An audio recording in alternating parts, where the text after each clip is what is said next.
rights. Hurricane Harvey may have been the most costly storm in history, and if your insurance company did you wrong because they didn't pay for your claim, well, you have the right to hire an attorney and sue them. You have the right to call me for a free consultation at 833-3HARVEY, 833-3HARVEY. Don't let your insurance company take advantage of you. Know your rights. Call me today, 833-3HARVEY. Feeding rocks. It should not be a crime to feed the homeless. Feeding rocks. A good Samaritan shouldn't be punished for acts of kindness.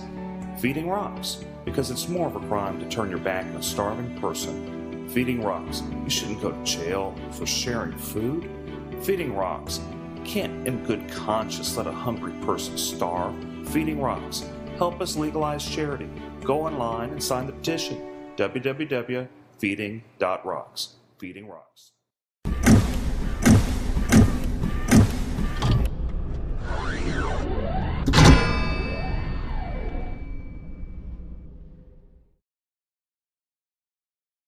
A Houston man tonight is taking on the city of Houston. He is suing, saying he has the constitutional right to feed the homeless this Thanksgiving and any other day that he chooses. Fox 26's Damalie Keith is live at Houston City Hall with more details on this. Damalie?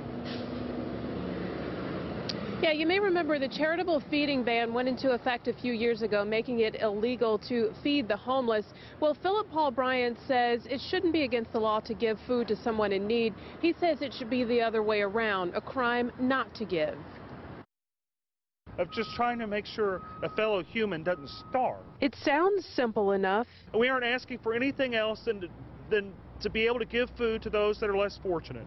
Please let us do it. Houston City Council members say they passed the charitable feeding ban to ensure homeless people receive food prepared under health code regulations, and so those in need will turn to an organization to eat, so they will receive other resources, services, and shelter as well.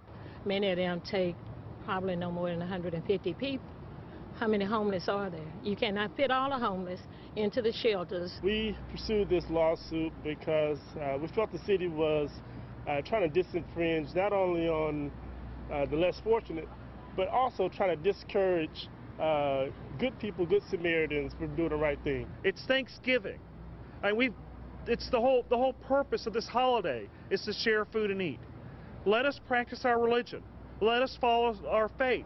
That's all we're asking. If someone doesn't give them food, they won't have food to eat that night. Brian says a number of groups wanting to set up outdoors and feed the homeless this Thanksgiving are discouraged for fear of being punished by the police. There's going to be a lot of people who are on that border of saying, yeah, do we feed them, do we not feed them, do we want to go to jail, do we want to get a ticket? Now, those who want to gather and feed the homeless have to first get permission from the city, and depending on where you plan to set up, you'll have to get permission from the property owner as well. There is a $500 fine for violating the ban, and you could go to jail if you don't pay that fine. We're live in downtown Houston. I'm Damalie Keith, Fox 26 News.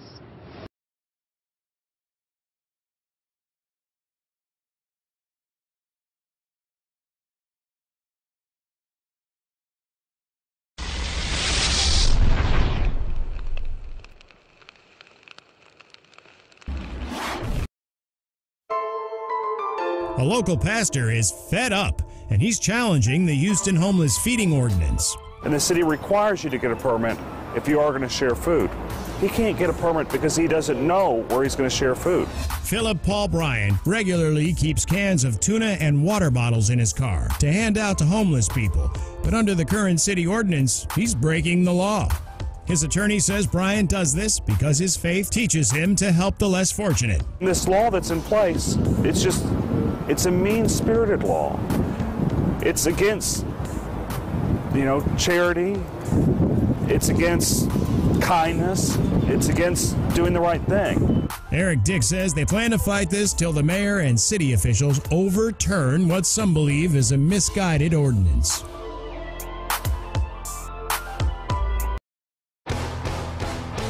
A Houstonian claiming his religious freedom is being denied might soon see his lawsuit against the city dismissed. And it appeared that Judge Kyle Carter was thinking about dismissing the case, saying that Philip doesn't have standing. Philip Paul Bryant filed a lawsuit in 2017 claiming his religious rights to charitable giving were being infringed upon by a 2012 Houston Feeding the Homeless ordinance. In the city of Houston, you can give 5 homeless people a sandwich, but that 6th sandwich, that's the one that will cost you. Could be fined $500 to $2,000, or you could even take the risk with going to jail. According to his attorney, Eric Dick, Bryant's case may not find a home in Harris County Civil Court. They're saying that my client, he waited over a year to file a lawsuit since he found out about the law. If people just found out about the law and they want to sue the city for this illegal act, I'm happy to represent them for free. I think that it's a mean world whenever acts of charity are criminal. To be fair, the ordinance doesn't outright ban the giving of food to the homeless. It just creates a lot of hurdles to jump through to do it lawfully. My children are a big deal in this, and teaching them how to give to the community. If they want to make 10 sack lunches and go hand them around downtown Houston, I shouldn't have to go to my government office in order to obtain permission just to give those sandwiches.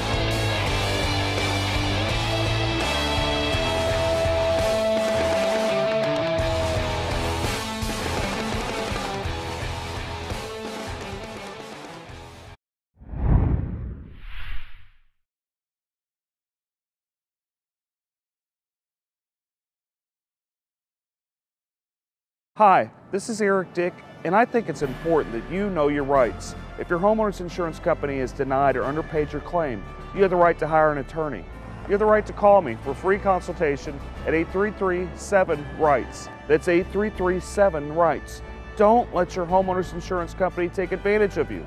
Call me today at 833-7-RIGHTS. Has your homeowner's insurance claim been denied or underpaid? Call Dick Law Firm at 833-7-RIGHTS.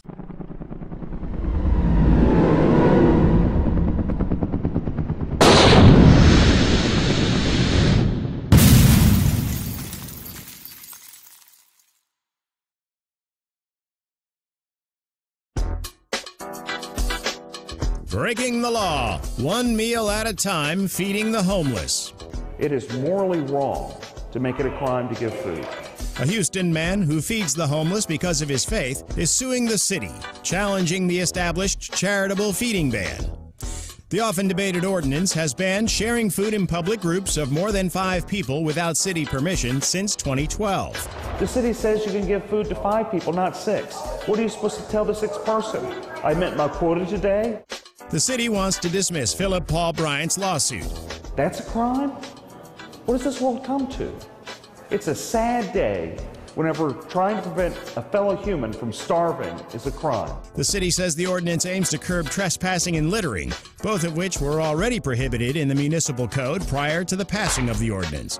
While some Houstonians are in support of the lawsuit, I really hope he wins his case, and I really hope they lift those sanctions so we can be able to give more to the needy. So if you're willing to help more than 5 homeless people, you should be able to do that. Some even challenge the city's support of their citizens. The city isn't going to take care of their homeless people. That's their people. Somebody got to take care of them. So why can't we take care of them? A question Houstonians will continue to ask as long as the ban remains.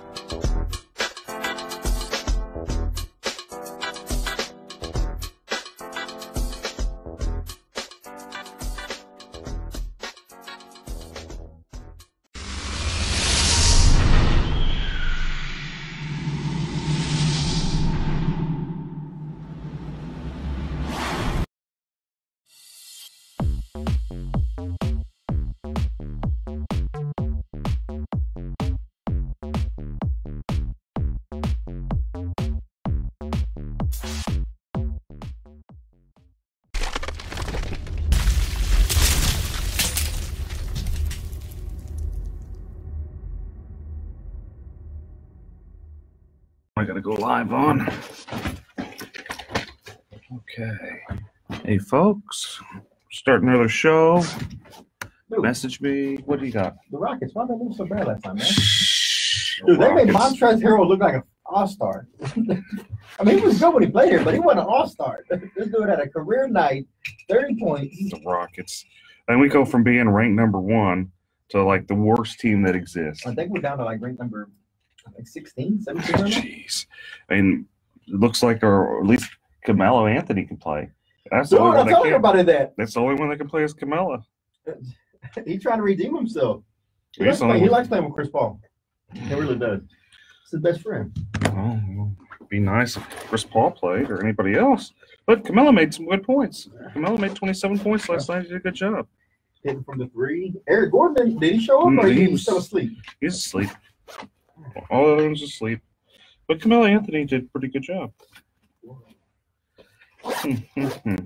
No, I don't know, man. We'll see if the Rockets learn how to play again.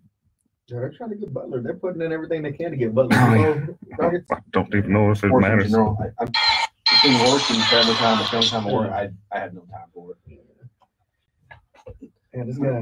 We don't even watch Ninja Warrior stuff most of the time. It was a Monday nights. Monday nights in USA, or it used to be. Now that's Monday Night Raw now. What does come on? And if we do catch up, we're usually watching for the Houston folks, people we've met and trained with. Yeah. My daughter was going, oh look, there's Allison. Allison Templewine's one that's been in a few times. Or oh look, there's Daniel. Daniel Gill's one of the biggest names in the sport right now. He trains at that gym. Okay. It's kind of hard to miss with his pretty boy hair. Well, him and his wife have the same hair. It's amazing. From the back, they look almost identical. He's a little bit taller, but not much. Be glad he got hair. At this point in my life, I'd just be glad if I had some. Me too. It fell down in my bag. I didn't have that in my youth, but now I do, so I know what it is. Oh, well. I still got it, just not where I want it. I don't have. I mean, it's gone. Mine's gone. Started losing my hair in my early 20s. So I was at a CVS going to law school. And I look, I'm like, man, that guy sure is going bald. And I move, I'm like, oh, dang, that's me. Yes. That mirror up here like this to watch for shopping. And we can see the back. Man, that guy sure ain't got no hair. I move a little bit, I'm like, oh. I'm glad that's not me. And it's only gotten worse and worse. And he gets some of the shoe polish just kind of put back there. So. Yeah, the hairspray. Tattoo your head with black so it always looks like you have some on there. Might as well at this point. Man, I don't know, it's starting to hurt on the top that's standing out. No, yours is fine. It's because I comb it this way, you can't really tell. But if I go back, you just see nothing but scalp. I'm in Japan coming out of the what's that thing called? It's one of our stores. I'm at the commissary though, because commissary is usually food. But it was a store on the outpost on the base. It was on Japan, Yokosuka. And I'm walking down the steps, and all of a sudden all I hear is, "Oh my God, Bo, you're going bald!" There's a guy behind me. He was an AO. His name was Jason. And shouted out for everybody here. I didn't think much of it. Of course, that night I checked it, and he was right. Big old goose egg right back here. I just never noticed. Well, that's a good thing. That's a good thing is you don't, if it's in the back, you just don't see it. It don't bother you as bad because it's in the back. So at that point, I just started shaving it. I embraced it. I'm not far behind you. It's easier. When I wake up, I have to brush my beard, but not my head. Well, then it transitioned from up top to down low. Yeah, up top to the sides. It's a different brush, sure. Getting older is not for the weak.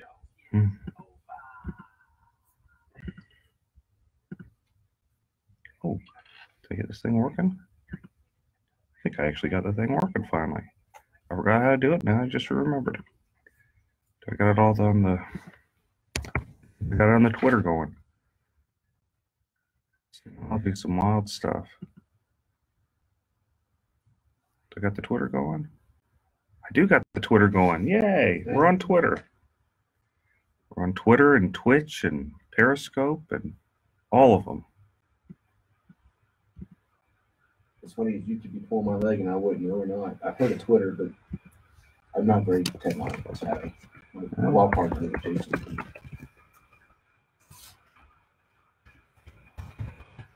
I wouldn't even have a Facebook if it wasn't for my life and stuff.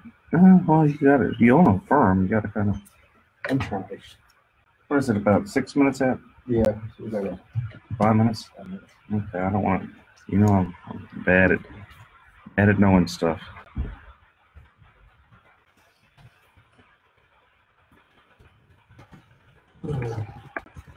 I have two main attorneys that are partners. And one of them was Harvey, that's nice and sweet. Says, "Good luck, bro." The other one says, "Yeah, I've always said you got a face for radio. You'll do great." That's the joke. You got a face for radio. They always tell me that too. What, a face for radio? Yeah. Kind of insult actually, but okay. It really is. We on? Everybody there? Make sure y'all. Well, not us. You got false alarm now. Make sure y'all tune in 9:50 a.m. on your radio dials, or you can always go to the iHeartRadio app and look for 950 KPRC. Check in. Make sure you listen to The Eric Dick Show. We're starting about top of the hour right now, so after the commercials, you will see us on. What's up, Steve? What's up, man?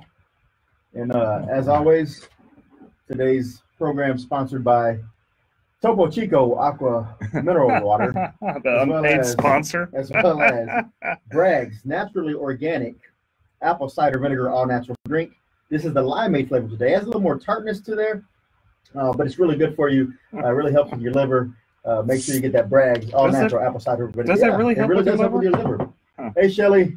How y'all doing? Hey, yeah, we're going to talk about voting today. Make sure you get out there. We're going to talk about that and a whole lot of other things today. Real fun show. But as always, call in 713-212-5950, 713-212-5950. Numbers up in the link or the description. But yeah, if you haven't voted, today is a day to vote. You have all day to get out there. Wait in the line, whether it's short, it's long, it's going to be worth it. I'm supposed to say it doesn't matter who you vote for as long as you vote, but it does matter who you vote for. So get out there and vote for the right people. Make sure you vet the candidates and don't just listen to a bunch of nonsense and bullet points and hype. Yes or no for firefighters. Look, I'm torn on the firefighters. Firefighters kind of get what they deserve because they always support the wrong candidates. But true. At the same time, if we don't vote yes for Prop B, we're never going to force the city to go in there and control their spending. So you got to vote for Prop B. Yeah, I say vote for Prop B just because it forced the city to actually rein in their spending, so they stop spending hundreds of millions of dollars on art projects, and they go back to the basic city services, which the city's supposed to be about. Well, not only that, what happens if we stroke out? If we stroke out, I want the firefighters there. That's true. Pull me on the EMS. I don't want them having to work a second job over at Chick-fil-A. Firefighters just don't put out fires. They also are there for EMT, EMS services. If you're stroking out, you're having a hard time, you got an accident, they're usually right there first on the scene to assess the situation. So vote for Prop B. My dad's retired firefighter too. It's a tough one to say to vote for, but again, was at 72. Vote for Prop B today. Vote for Prop B. You never return it. Oh, special guest we have today is Bo Bowen, attorney and Ninja Warrior. We'll get to that later. But again, y'all tune in. And again, if you have any questions, put them on here. I'll read them and we'll try to address them through the breaks or through if you want to call in. Again, 713-212-5950. Turn down for what? I'm gonna turn up the monitor. Sorry. Do you have a studio monitor? We do have a studio monitor. It's over here. Right. Maybe she got it on quiet. Oh, I'm sorry. Ask Shannon. What am I doing? She looks like I'm in trouble already, folks. She give me the stink eye. You have a call already? No, I hope I don't got a call already. Voter Day in Clear Lake. Let's see. Tell me, Eric. You better be quiet. You're gonna say some stupid stuff. My sister's free hot dogs. So if you're in the Clear Lake area today, y'all make sure y'all swing by the Clear Lake area tailgate party. Shelly Rogers, where's that located? Where can they go for that tailgate party? She also works for me. My sister works for me too, man. Small business. She just completed a paralegal school. So for her, it's a big deal. I'm very proud of her. Oh, She turned herself around, finally settling down, growing up. We mature slowly. But you mature. Eventually, I hear that wave right there. Man, I'm getting a cowlick right here. So, you might want to look at the criminal. So what happens with PI, some of the big PI firms, they'll refer after a settlement is like the hit, then they'll refer them to another lawyer. And if you haven't voted yet, drop me a message or drop me a line down here, post in this video. Why haven't you voted? What is the hesitancy?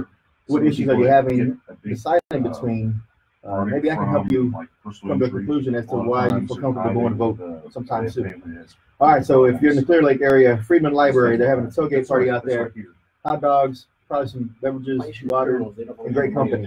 And you can do that all while you're voting. So make sure y'all go down to the freaking library. You do it after they get a big settlement. Yes. Use the settlement To fund me, get the full retainer. There you go. Also, we'll talk about this in a minute, but if you have nothing going on right now, you can head over to 3314 Lyons Avenue. Phil Paul Bookstore just opened. Hundreds of thousands of books for $2 and $4. Legal books, medical books, all kinds of books. Go check it out. Phil Paul's always been next to the community, and now he's opened up a bookstore over in Fifth Ward. And I went by there earlier, and so make sure y'all check that out as Very well. much in the influence through emotion versus just the facts. People make a decision based on. If there's any topics y'all want to hear myself, Eric, Dick, and Bo Bowen discuss today, drop those in there too. We'll try to fit it in. It's a 30-minute show, then we got to cut to the U of H game. But here we go.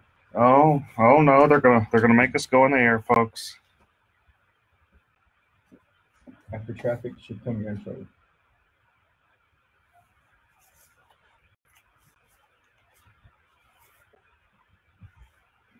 You know, they've never heard the intro, I don't think. On the live feed? What do we have on? Well, when I go on Facebook Live. Because we don't have the monitor going when the intro plays. Yeah, so they'll hear it. You know.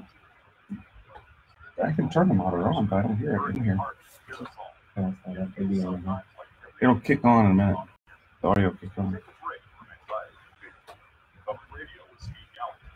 I want y'all to hear the intro because y'all never heard the intro. Yeah, the intro is pretty funny. Okay, we'll talk about the caravan of immigrants. You do immigration law, right? What, no, sir. No immigration. I thought you did every color law, man. Not total law, almost, but not quite. If they bring cash, he might. That's true. That's true. Yeah. For enough money, I'll learn it quickly. For retainers, we might make an exception.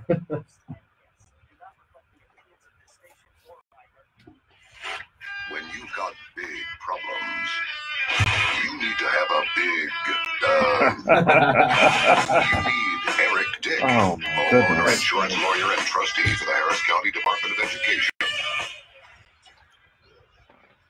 That's good. I can't believe that they actually play that on radio. They sit there and they say you need a big Eric Dick.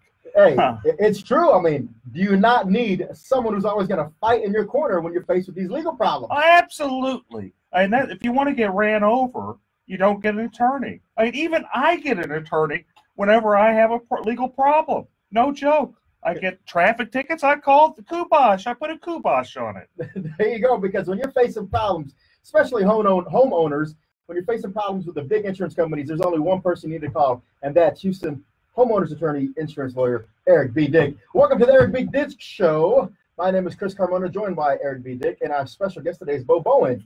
Eric. What up? There's a lot to talk about today. There is a lot of juicy stuff. Let's just kind of go into it because we don't have much time. We're getting kicked off a little bit for the U of H show. But right off the bat, let's talk about Prop B with the firefighters. My dad was a firefighter, strongly support the firefighters. In fact, I find it interesting the only people opposing the firefighters are Mayor Turner and big business. Everybody else, you have the Kingwood Tea Party, you have Terry Lowry, you have Gary Pollan, you have just the grassroots Republicans, you have the grassroots Democrats, you have independents, all saying and that's we need to important take to care of notice. the firefighters. You said the grassroots because the grassroots political activists in the city or in the county, they understand what being responsible with your money is. And if people ask me all the time, I know they've asked you, should they vote yes or no on Prop B? And I think we're in agreement that in order to have the city rein in their spending, there's only one way to go on Prop B, and that's vote yes for Prop B. Yeah, and see, the thing is, every time I've ran for city council, mayor, when I got 11% more than Adrian Garcia and Chris Bell, I did really good, surprisingly. But whenever I ran, it was on a very simple platform, the same platform Rob Mossbecker ran on, the same platform Orlando Sanchez, the same platform Bill King ran on, and that's bring spending to the basics: public safety, infrastructure, your basic city services. Those are the things you want to spend money on. What you don't want to spend money on is like art projects and those type of things. You don't want to spend it unless you have extra money. But you got to focus on the necessities. Do a good job at it. You know, make sure we have adequate firefighters and police officers. Adequate police officers. Make sure our streets are fixed. Those are the things that we have to do as a city, and those are the things we don't necessarily do right. And what this prop does is it forces the city to pay more money, to focus more of its resources on public safety, what it should have already been doing in the first place. It's a very good proposition, and the city cannot raise taxes. It's like you get your cake and you can eat it too. And that's the best part. If you can't raise taxes, pay parity is brought into effect because the firefighters in the city of Houston are making less than across the nation for the same type of market, correct? Yeah, firefighters, they start off making $27,000 a year. And I just, what I'm always worried about, what I always joke about is if I'm stroking out, I don't want the poor firefighters, they're sleepy because they had to work at Chick-fil-A the day before. And those are serious concerns. Bo, your dad was a firefighter. What do you think? I have to agree with you. If you want to support the firefighters, you need to support Proposition B. It's just plain and simple. Plain and simple. And, one of the things that by supporting this and reining in the city spending, some of the programs that may be cut out is additional funding being sent to the city of Houston public libraries for unnecessary services they're rendering. That's true. Let's talk about one of the things that's being controversial right now, and that's of the drag queen hour at some of the city libraries. Sure. So just kind of a way of background, I'm not against per se the idea of a drag queen hour. I think it's kind of funny. Like my thought is, why are we doing it necessarily? Why are we using public money for this? And they're saying, no, there's no real public money with it, but there kind of is. The library's kind of advertising it. They're kind of promoting it. They're spending their resources pushing this. And then it kind of gets interesting because you have secular humanism versus non-secular humanism. And these are complicated mumbo-jumbo words. They sound like it. They are. Basically, it's the idea that it's like Christian viewpoints of believing marriage is a man and a woman, that being the idea of a religion, and then non-Christian viewpoints. And the point that you can have these non-Christian viewpoints there pushing this agenda at the library and not be able to have the counterpart there.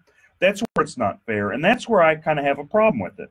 I think that if people could go there and say, look, marriage is between a man and a woman, this is what we believe, then it kind of evens the playing field. But there's another thing that really kind of makes me cringe is I have 2 small kiddos, and that's not really something I want to introduce them to if we were going to the library to get books and stuff like that. I mean, we kind of want to avoid it at that point. I don't really want to start having to explain to my daughters why this guy's dressed up like a girl. Now, what do you say to the proponents of this hour that say, you choose to go to the public library, and you could always say, what, for this hour, I'm not going to go there.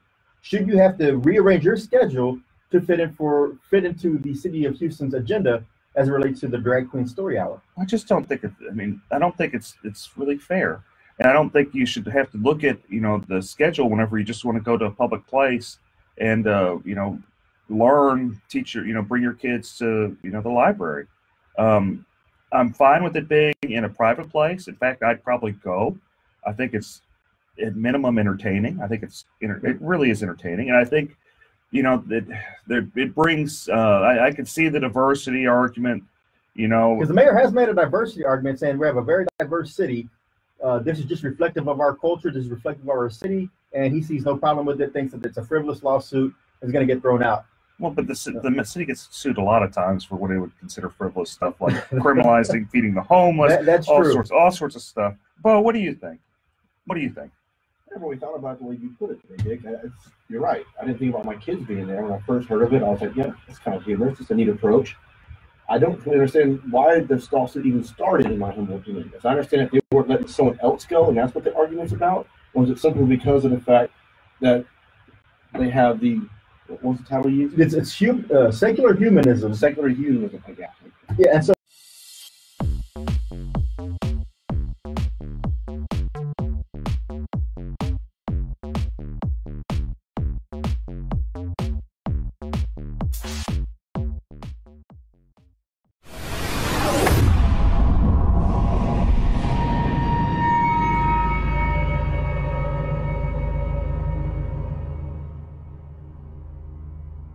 So apparently the impetus of this was that the same type of for a traditional marriage couple to go in there and have a story time was denied when the drag queen hour was actually given a clearance to go ahead. And so, and this is some really juicy stuff. Yeah. We're going to get right back in it. We know because there are some alternatives to a public library. We'll talk about that when we come back from the break as well. We'll be back. Eric Dick Show. Thanks, folks.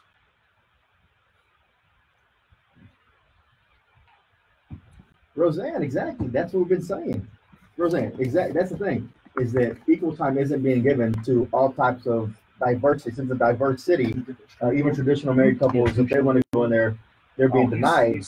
So that's why the lawsuit was initiated. So it's not really a thing about against drag queen story hour. It's more of the equal application of the City of Houston Library rules. So, but going back to your point on the EMS, yes, it is. I mean, the firefighters do provide emergency medical treatment, and also we got a good group. So they're tied into that somehow. Now, should there be a specific EMT team? Most counties, I think they do have that, but City of Houston firefighters are part of EMT. Very much so. Yeah. First responders. Yeah. So we're doing a lot more than the firefighters. The ambulance people should pay because of that. Yeah. When the city they make money off the ambulance. Because remember, they trained about 2010 or 11, they jumped the ambulance fee.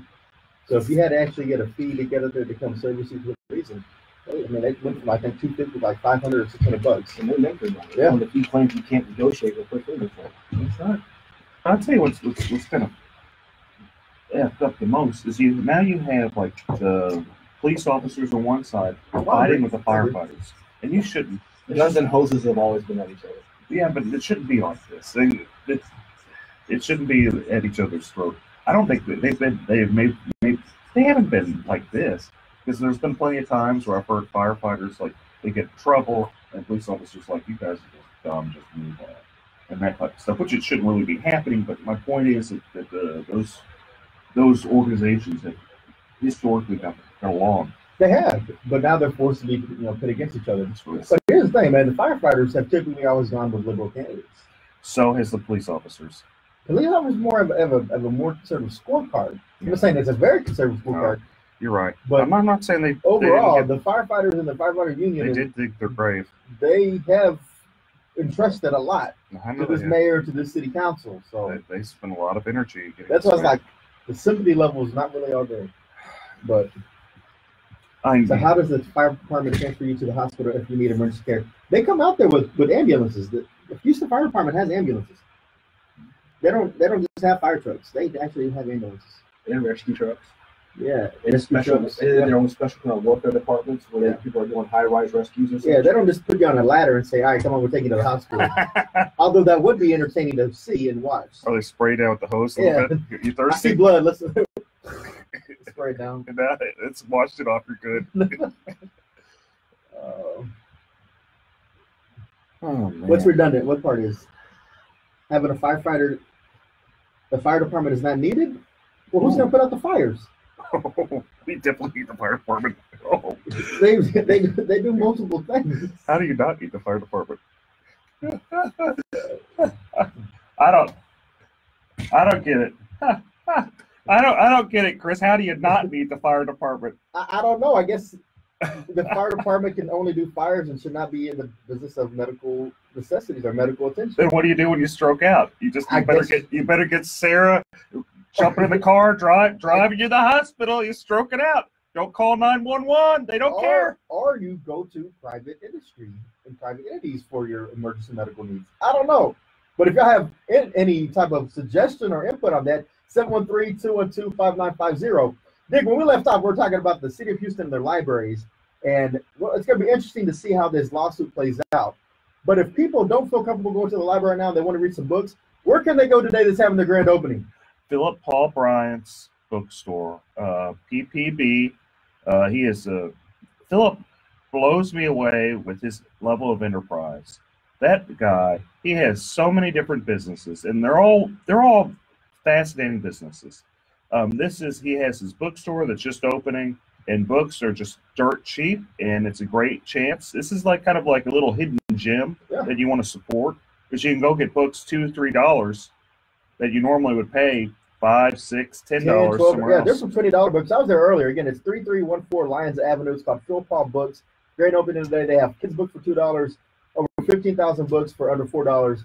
And if you want a great opportunity to get some books for real cheap and support the community at the same time, check that place out. Philip does a lot of cool stuff. He does the does. backpack to Fifth Ward every year, where you have a lot of great family law judges that are up for re-election, like your Sherry Dean, all those folks. Alicia Franklin, right there. James Lamborghino. And that's the thing. Voting is taking place right now. If you have not voted, you still have this weekend and as well as next week to the Friday at 7 p.m. to go out and early vote in Harris County. There's rumors there's a lot of irregularities going on this year, and it's more or less people are saying, you know what are you going to do about it? I'm going in. I don't care if I have ID. I don't care if somebody's helping me vote. What are you going to do to stop me? What are they going to do to stop irregular voting and voter fraud? Not look at the party because there's too much corruption. One thing I wanted to talk about, because there's this fast and furious show here, is I saw HRBC's endorsements, and I'm just appalled. This organization, who the chairman is the financial chair of the Harris County Republican Party, it's endorsing Democrats. And not only is it endorsing Democrats, it's kind of a sexist organization. This is a big business organization. They're refusing to endorse Erin Swanson, who's this young gal. She ousted a corrupt incumbent, Teresa Chang, who's just an incompetent judge. And they're so mad at her for doing that. And they're mad that she's a young, attractive woman. They are not endorsing her. And what I find just so appalling is I'm convinced that if she was a man, they would endorse her. But for her being a female, being a young female, they aren't endorsing her. They think, this is what I feel, is they think that because she's a woman, she's not capable to be a judge at that age. And it's just wrong. So this is another instance of another conservative, quote unquote, conservative group endorsing Democrats, kind of in line with what Ed Emmett has done before, correct? Well, it's much worse than this, because these are people that are in power in the local Republican Party. And there's a lot of this is just big business, just buying stuff. When they cry about pay-for-play, and Terry Lowry, who's not pay-for-play, by the way, they cry about that. Big business does it all the time. They pour hundreds of thousands of dollars. I remember there was a chairman race with the local Republican Party. They spent $500,000. And the person that ran against their incumbent spent $5,000. Barely lost that race. Just barely lost. Too much money being wasted right there in local politics. But again, if y'all haven't voted yet, get out there. Vote. Voting is important. Elections matter. So vote early, vote often. Let's go to our guest. Yeah, today's guest speaker we have today in the studio is Houston local attorney Bo Bowen. Yes, sir. Hi. Thank you all for having me. And so, Bo, interesting background you have. You are former military. Yes, sir. Navy. And then currently you are in the process of training to become an American Ninja Warrior. Which is awesome. You're American Ninja Lawyer. Yeah, and that should be your new marketing gimmick right there. You can pay Dick the residuals on that. But what does a lawyer, someone who has, you have two daughters, right? Yes, sir. 8 and 3. Edwin and Karis. Hey, girls. There you go. Hope they're listening. So a full-time dad, full-time attorney. How do you make time, and why would you want to make time to become the next American Ninja Warrior? For me, it's mainly getting the time with my family. Me and my daughters have daughter date nights up there at Iron Sports Gym off of 1916 Cutton Road, which is where all the top ninjas train here in Houston. There's nothing better than having your daughters tied off to you, hanging from the ceiling. You're the one letting them down. You're the belay man. That trust, that bonding, you can't get anywhere else. Hey, so can you do ninja rolls, like true ninja rolls, where you back it up and then just do a backflip, front flip? I can now do a forward roll, not a backflip just yet. I'm still mastering the lachey. That's where you take your body and you throw yourself forward and you catch things. I'm still at the very, very basic levels. I'm no Daniel Gill yet. And Daniel Gill is a local legend, right? Yes, sir. He is by far the #1 competitor right now for these Americans in Ninja Warrior. Okay, he trains at the same gym. It's just amazing that you have this family lawyer by day, American Ninja by night. And it's really awesome. A superhero. It is a superhero. It's a crime fighter. And during the day, he's helping people out, with their will, fights, fight over property, fight over division of the kids, property, everything. So if you're not fighting corruption in the courtroom, you're not fighting against, the people outside of the courtroom, you're probably in your office taking in clients, right? Yes, sir. A lot of client consultation. So what is the biggest thing you're seeing, at least in the family law arena, other than divorces? Like, what are people facing right now in the community? What's ailing them, and why are they coming to see you? Well, the majority of our claims because they're, unfortunately, the family is broken down. The husband and wife relationship has fallen to the wayside. They're more problem I see is are waiting too long to seek an attorney. They're trying to do it themselves. They get the paperwork offline. Then they waste all that time initiating it. They have to pay us to fix everything, and then the process takes that much longer. And of course, through that period of time, they're fighting more, they're losing more instead of trying to work together. It's best to come in sometimes, rip that Band-Aid off, and then learn how to co-parent. That squabbling in between is what really causes those relationships to fail. And I'm talking about the children. They're the ones that suffer this whole time. It also causes resentment and, people just fighting over all that time. So on the flip side, isn't someone having a wedding today? Or that is correct. My baby sister's having her wedding shower today. Her name is Joanna Bowen, soon to be Joanna Sanders. She finally found the man of her dreams. You know who I'm talking to, Marty. You're a lucky man. And I hope they're listening. I love you. Melissa love you. Yeah, Melissa Smith's getting married too at the board that I'm at. Congratulations, Melissa. So if people wanted to contact your law firm, how would they do that, Bo? The best way to reach us is 713-574-7777. That main line again is 713-574-7777. You can also find us on the web at www.bowen, BOWENLF, as in lawfirm.com. Now, Bo, I always try to throw out questions for our guests, legal questions that are out of the ordinary. Let me kick this one to you. So you have a couple that have been together for about 5 to 7 years, right? But each one is currently married to someone else, but those spouses are somewhere else, right? So over this 5 or 7 years, they've acquired a purchase of a home. They've been living in that home. They break up, but they can't do anything about that, or can they, since they're still technically married to other people? What's the remedy on that? How does someone not get kicked out of the house? How do they fight over the house? Who stays in the house? What do you think, Bo? So make sure we have 2 people who are married, and then they break up and they get with other people and they buy new property? Yes. Okay, well, unfortunately in Texas, you can't do more than one marriage. It's called bigamy. So you can't have a new marriage until the first one is ended. So if you're then buying property together as a married couple with someone else, that property is still considered community property. So they would have every half, and the other side would then have half, meaning their spouse they're currently married to. Because as soon as you buy anything when you're married, again, after the marriage date, whether you leave them, there's no legal separation in Texas. And Chris is taking notes here because actually those people came to his office yesterday. They called me yesterday. I'm trying to get a good answer for them. But the thing is, and that's the thing is, so now, whether you wanted to or not, if this was a secret affair for 5 or 7 years, are they going to have to now bring in those spouses they were keeping secret to try to finally get rid of this property? Yes, sir, especially their names on it. It's going to make it difficult. I encourage you to get them all together, reach inside a sort of settlement, see what everyone wants. I'm trying to get them to work together. Otherwise, this is going to be in court for me. So, and also, is it a formal marriage or is it a common law marriage? Because, common law is a little bit interesting than it is in a formal marriage. Well, common law or informal marriages, as defined out in statute, the number one thing you have to look at is, was there an agreement between the parties? If the parties had an agreement to be married, we're done. They're going to say it and move on. But isn't there a statute of limitations, or is there some type of after some point in time with the common law marriage, is it not presumed, or is there some type of? No, sir. You can be together for 100 years, together for 2 years. It really depends on the parties themselves and the totality of the circumstances. The number one being the agreement amongst the parties to be married. And then they have to also do something to show the agreement, usually like a ring or something like that. Hold themselves out is another big one. That they file income tax together, hold themselves as married to a government agency. That's a good indication they were married. How they introduce themselves to other parties as well. If they're at the supermarket, hey, this is my wife, Allison. They just held themselves out as being a married couple. If the wife doesn't say anything, you should be assuming they're married, and so are everyone else, including the court. And so if they want to go ahead and wind down that marriage, even though it's considered common law, they still have to go through the formal process of a divorce at that point, right? Correct. Yes, sir. And if they go to the divorce and they go through mediation and they get an MSA, a mediated settlement agreement, yes, sir, is that full and final in the state of Texas? Yes, sir. Actually, in re definitely is the case. All you want to read with that, it has made mediations powerful. It is irrevocable once it's signed. And in fact, another good Republican judge, Judge Farr, he got overruled on the case Minks versus Minks, where the parties themselves came up to the bench and both of them wanted to revocate or reject the MSA. Court of Appeals said, no, you're stuck with it. Enforce it. Well, there you are. That's tough. Be careful when you go to mediation, and don't try to back out. Be serious. And if you go through mediation for any type of homeowners claims and it's unsuccessful, or if you go through the appraisal process and it's unsuccessful, or you go through arbitration and it's not binding, well, you can always hire a Dick. That's Eric B. Dick.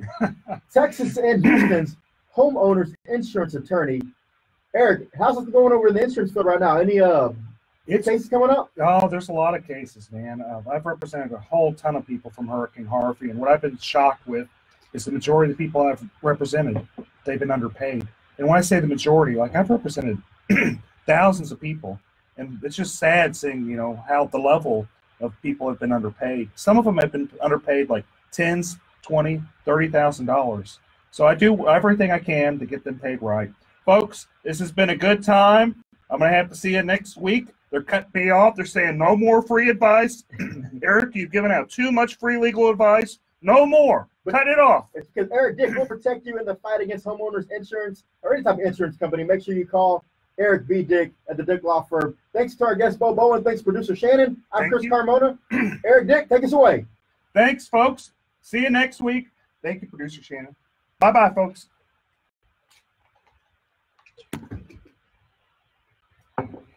We're gone. Thanks, guys, for listening. We're gone.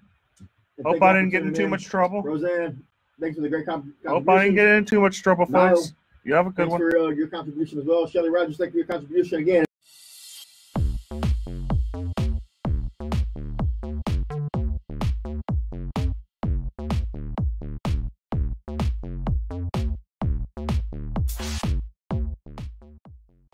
Feeding rocks. It should not be a crime to feed the homeless. Feeding rocks. A good Samaritan shouldn't be punished for acts of kindness. Feeding rocks. Because it's more of a crime to turn your back on a starving person. Feeding rocks. You shouldn't go to jail for sharing food. Feeding rocks. You can't in good conscience let a hungry person starve. Feeding rocks. Help us legalize charity. Go online and sign the petition. www.feeding.rocks. Feeding rocks. Hi, this is Eric.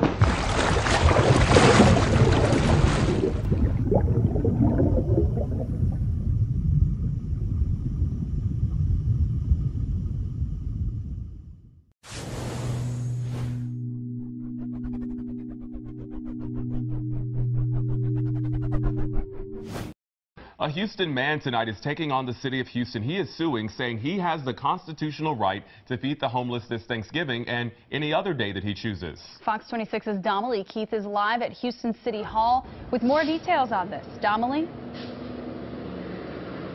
Yeah, you may remember the charitable feeding ban went into effect a few years ago, making it illegal to feed the homeless.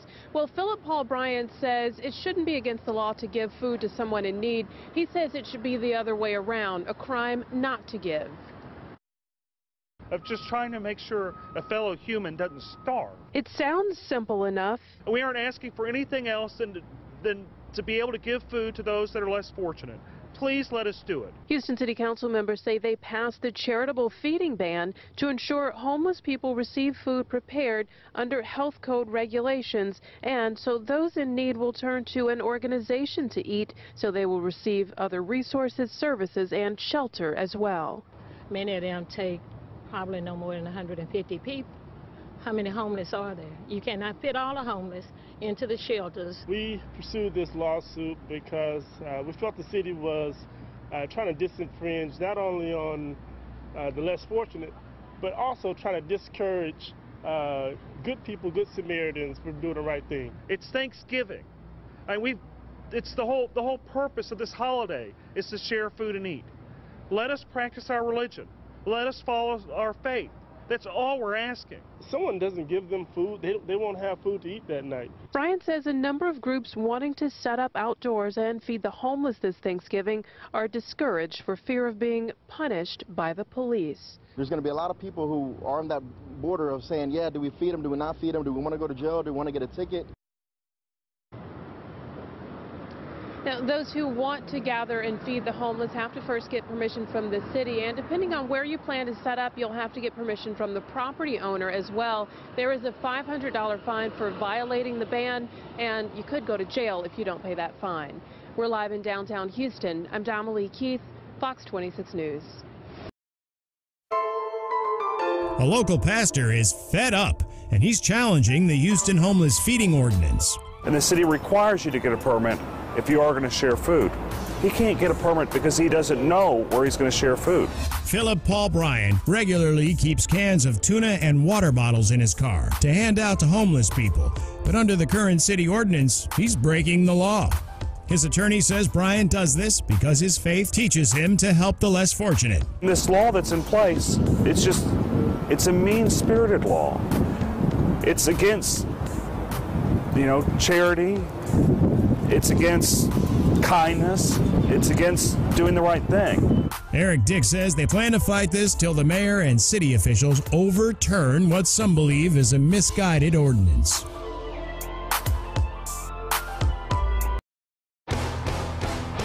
A Houstonian claiming his religious freedom is being denied might soon see his lawsuit against the city dismissed. And it appeared that Judge Kyle Carter was thinking about dismissing the case, saying that Philip doesn't have standing.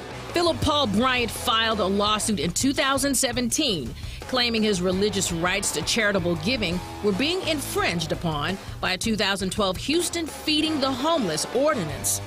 In the city of Houston, you can give 5 homeless people a sandwich, but that 6th sandwich, that's the one that will cost you. Could be fined $500 to $2,000, or you could even take the risk with going to jail. According to his attorney, Eric Dick, Bryant's case may not find a home in Harris County Civil Court. They're saying that my client, he waited over a year to file a lawsuit since he found out about the law.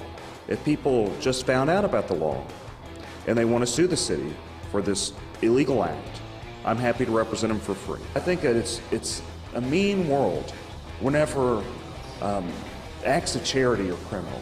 To be fair, the ordinance doesn't outright ban the giving of food to the homeless.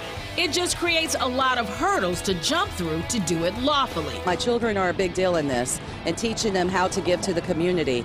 If they want to make 10 sack lunches and go hand them around downtown Houston, I shouldn't have to go to my government office in order to obtain permission just to give those sandwiches.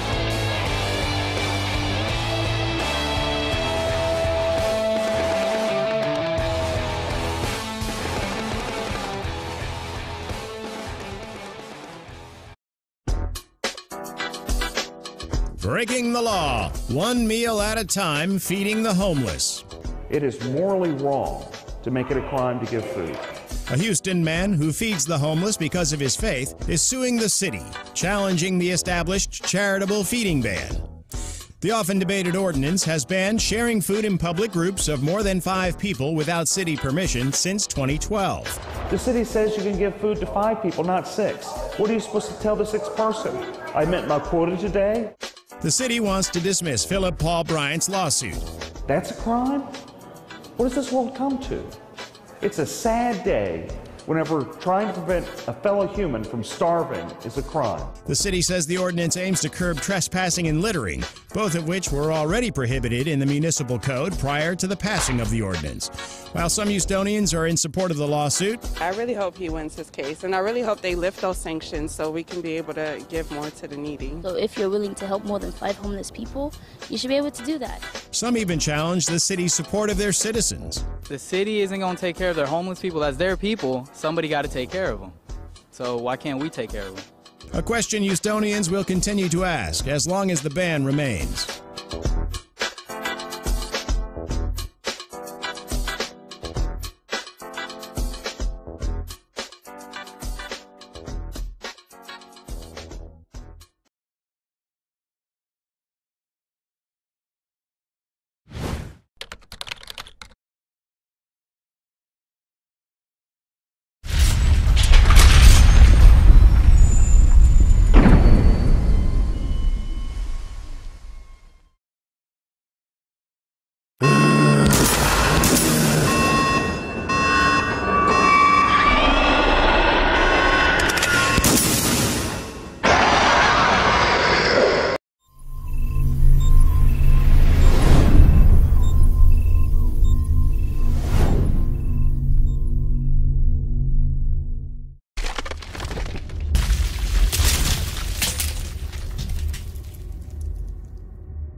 Dick, and I think it's important that you know your rights. If your homeowner's insurance company has denied or underpaid your claim, you have the right to hire an attorney.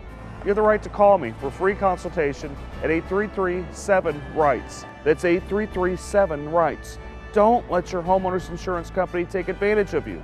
Call me today at 833-7-RIGHTS. Has your homeowner's insurance claim been denied or underpaid? Call Dick Law Firm at 833-7-RIGHTS.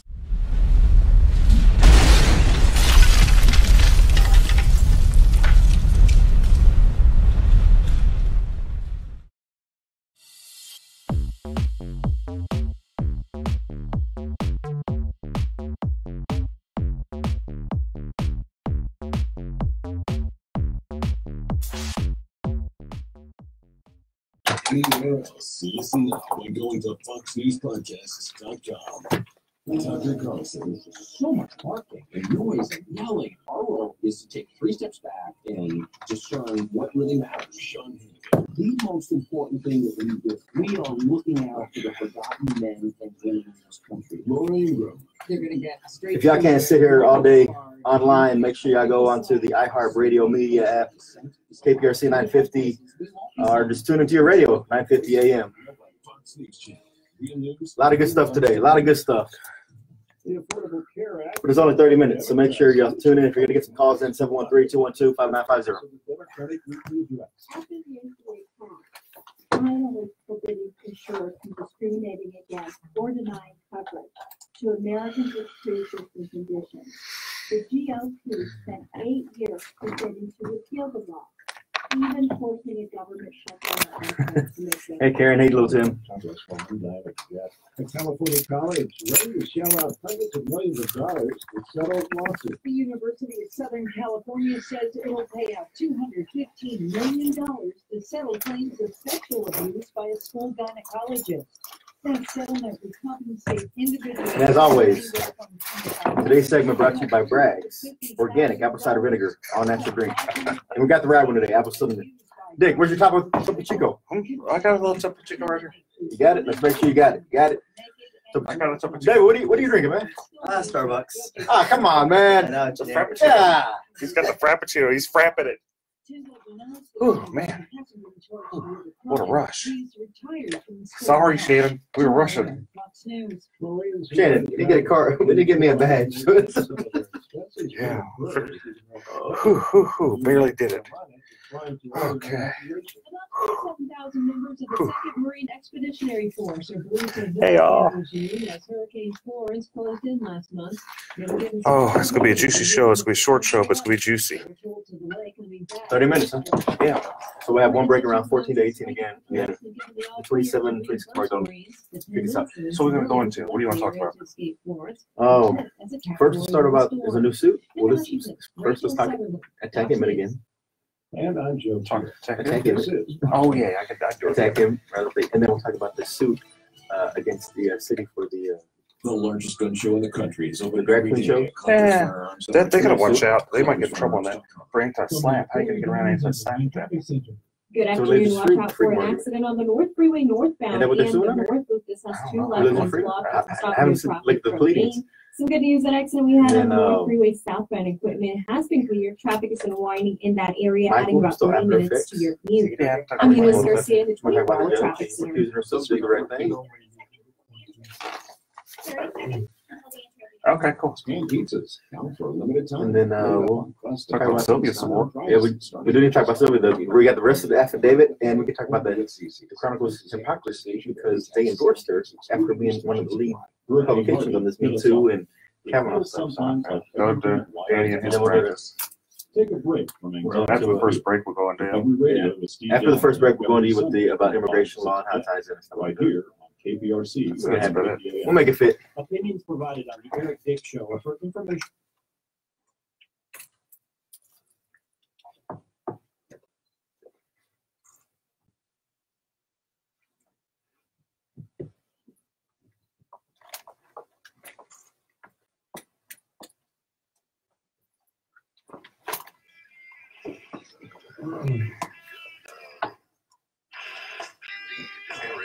They've never heard the intro on Facebook streaming.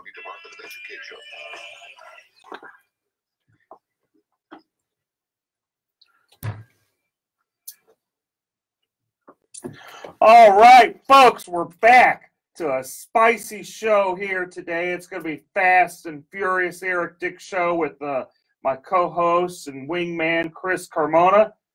And hello, good weekend, everyone.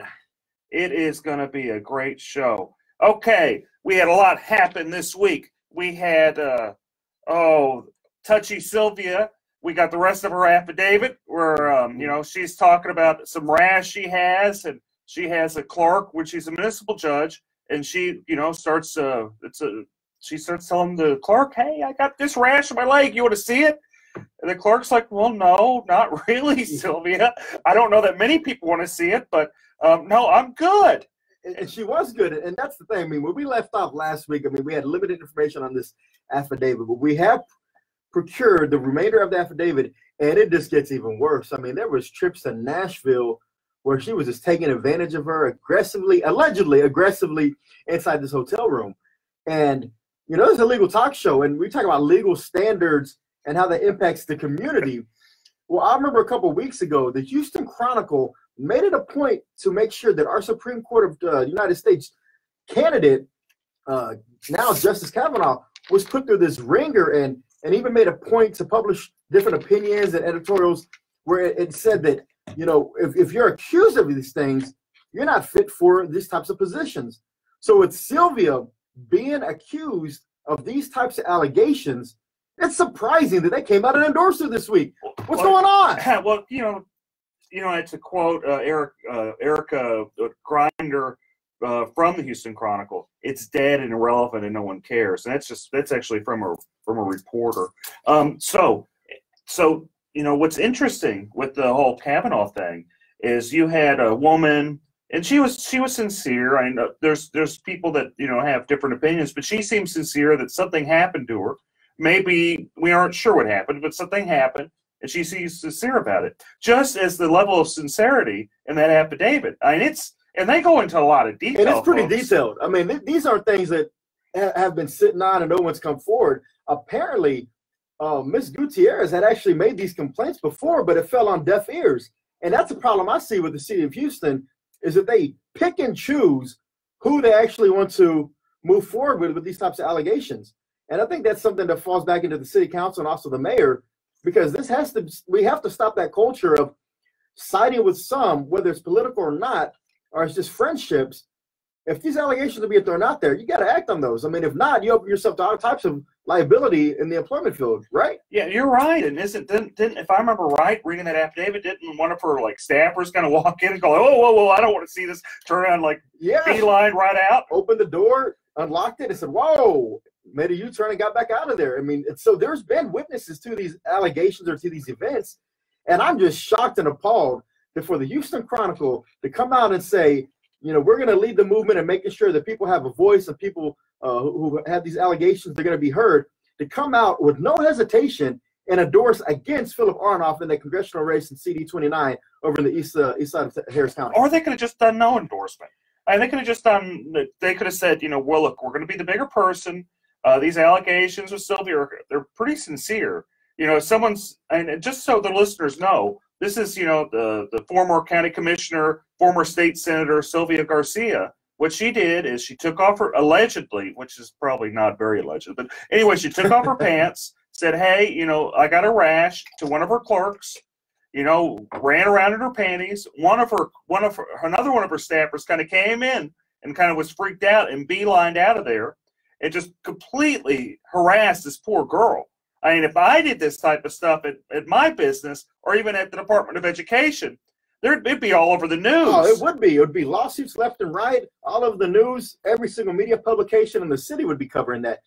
And again, I'm just shocked at that. And, I hope that, people put politics aside, because, again, this has a lot more weight in this story with specific details than we saw with Kavanaugh.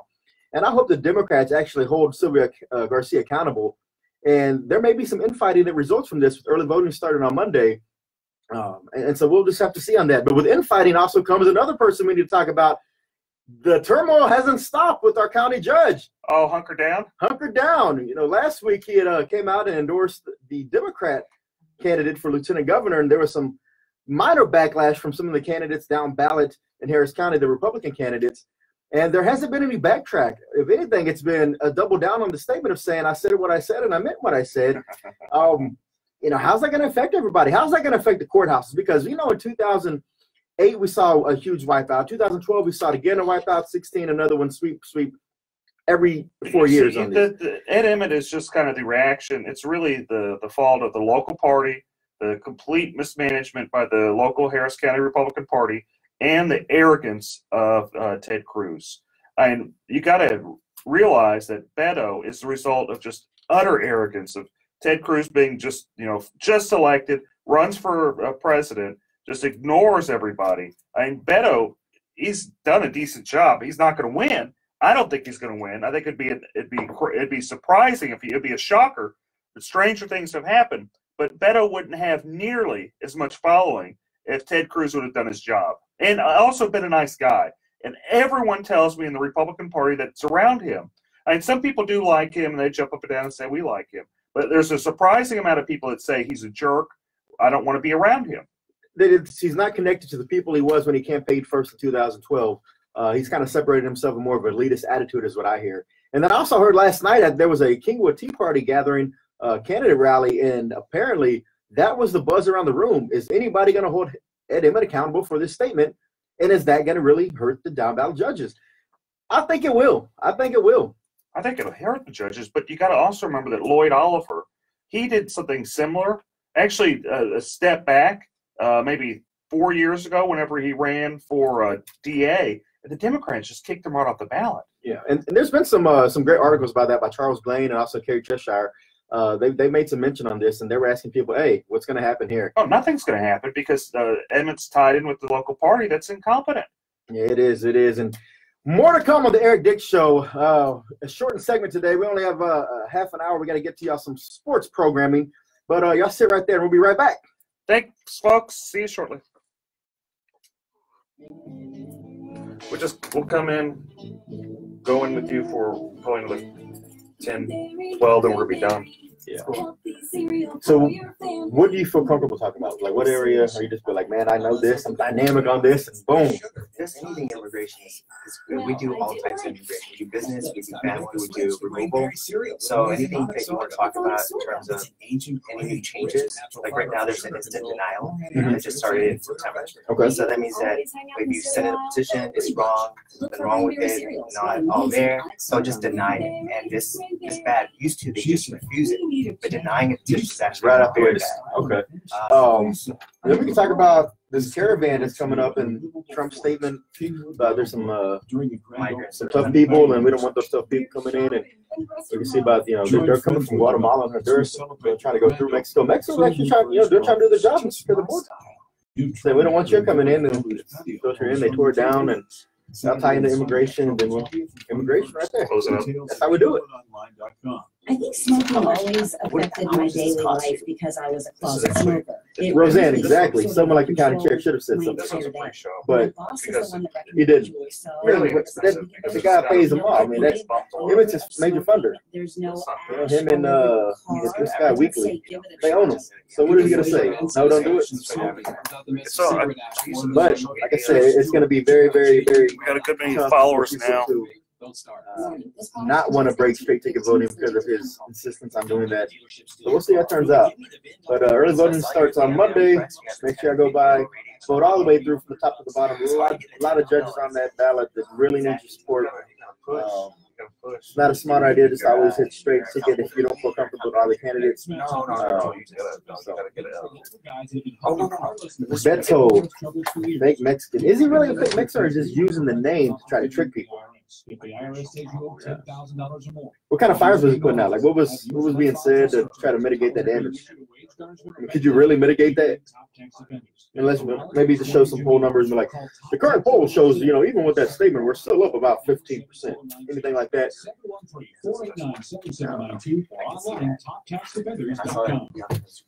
He speaks his mind. They had news scores. They had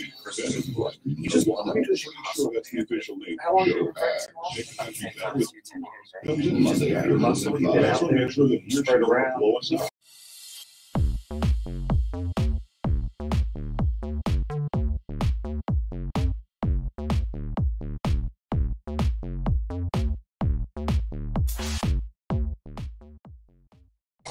like 7.6 to like 9.2, but it took like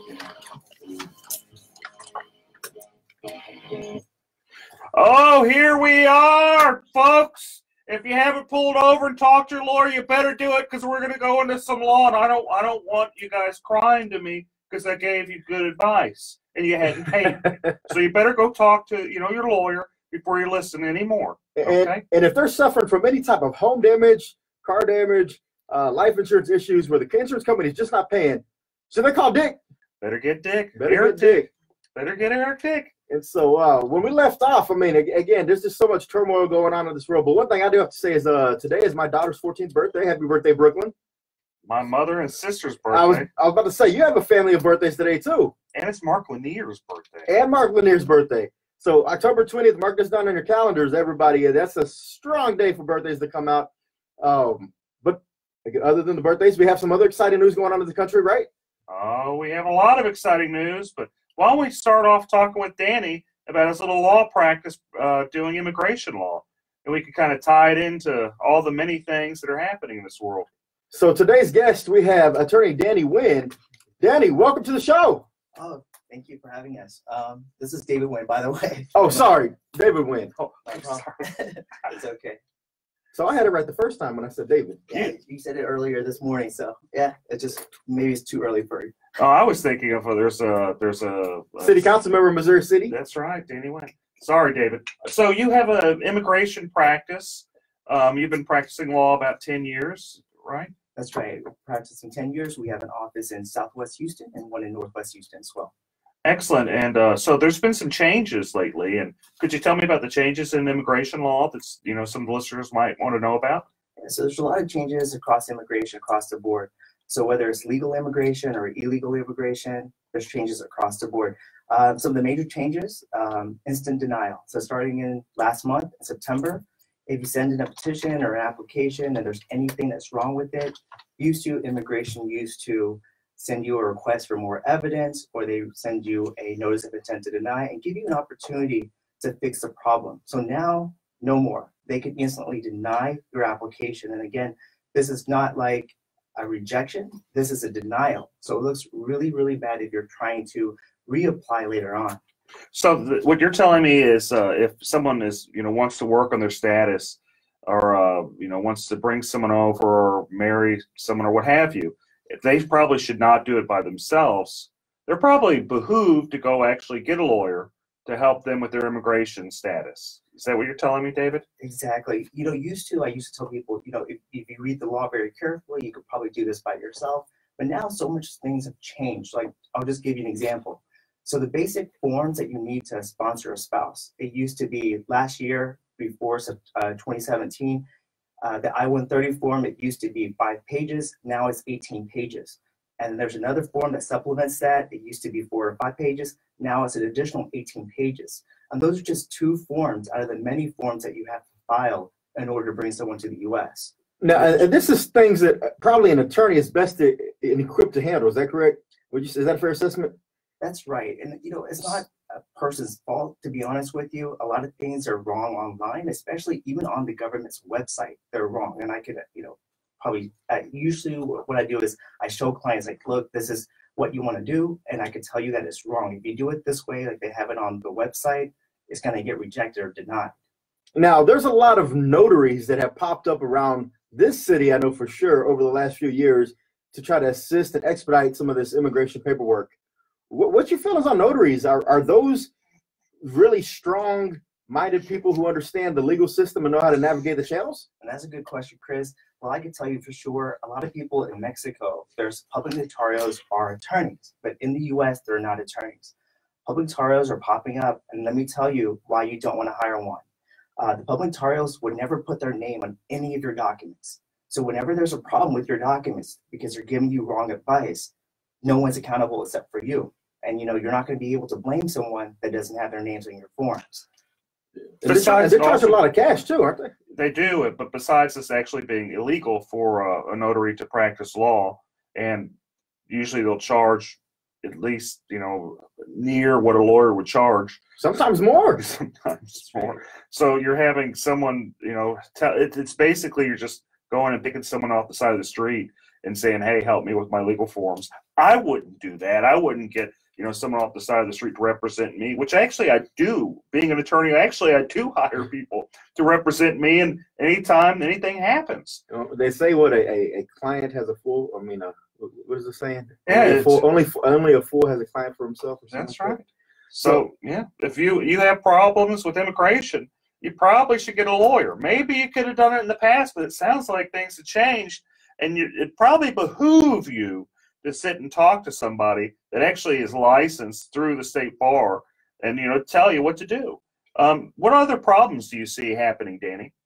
Okay, so the other problems that we see right now is if you're in removal proceedings.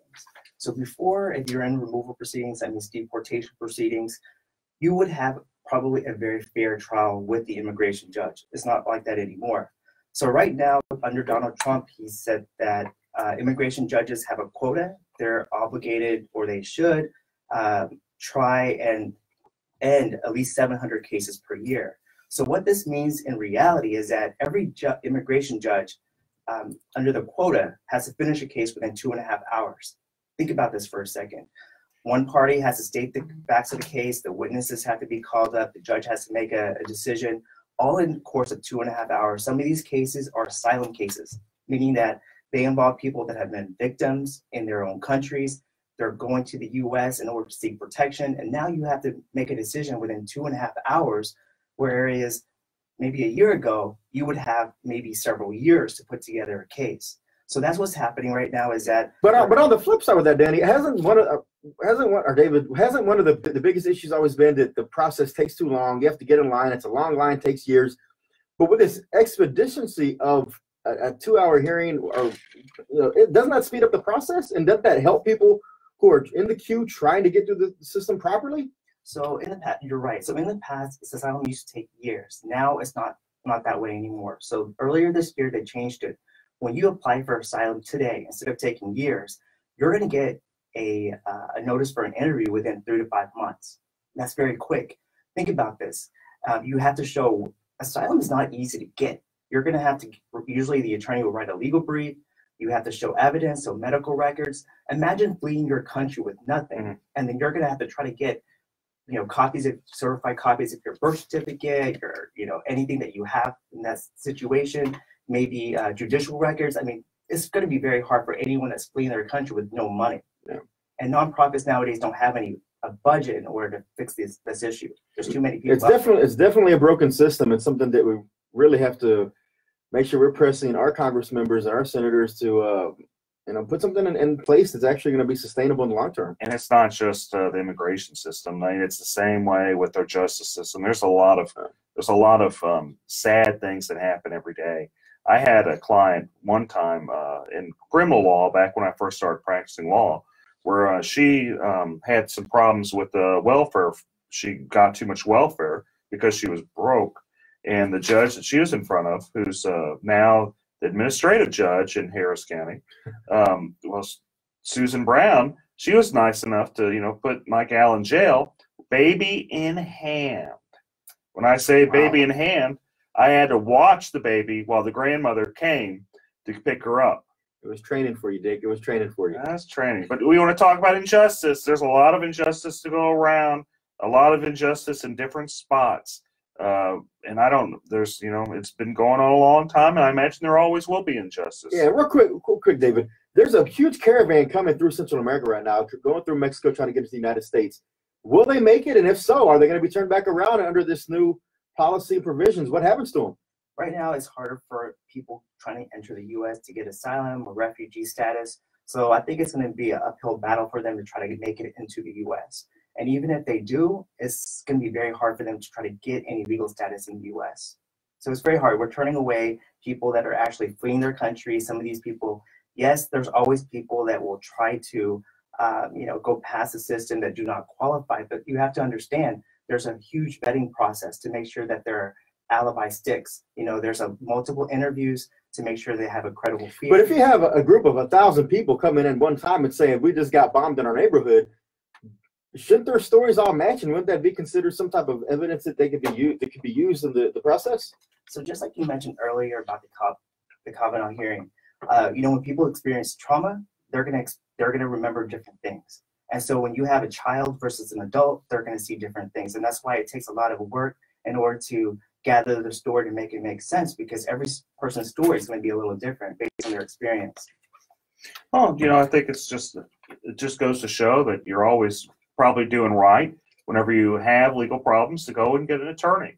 The system's always going to change under whether it's Trump, whether it was going to be somebody else, the system's going to change. Whether it's good or bad, it always remains to be seen.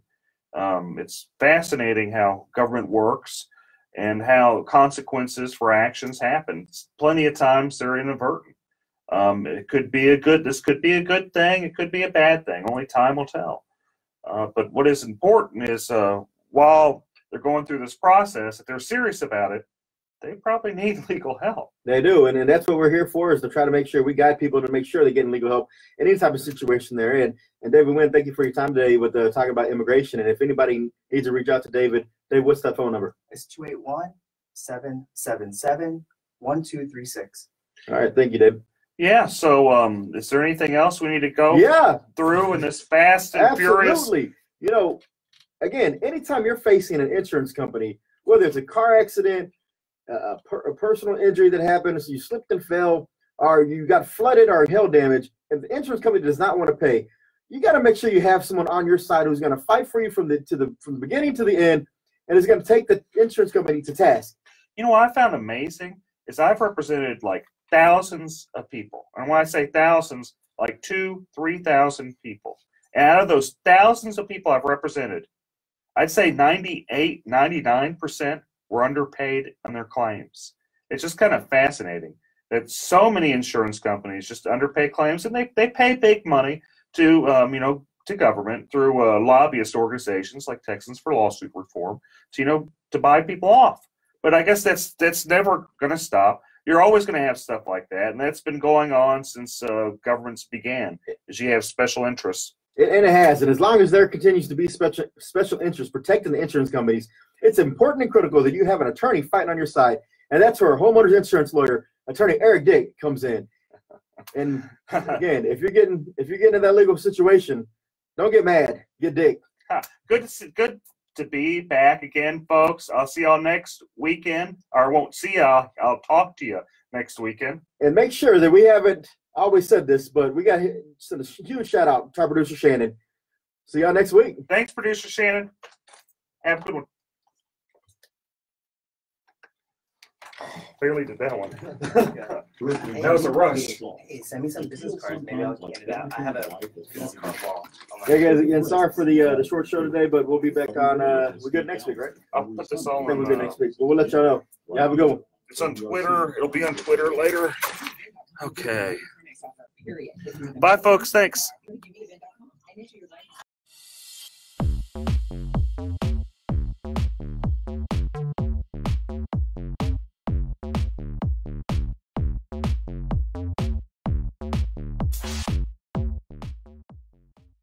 Hi, this is Eric Dick, and I think it is important you know your rights.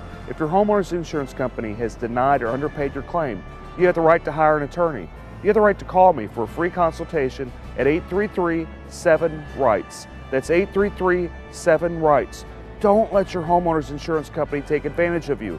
Call me today at 833-7-RIGHTS. Has your homeowner's insurance claim been denied or underpaid? Call Dick Law Firm at 833-7-RIGHTS.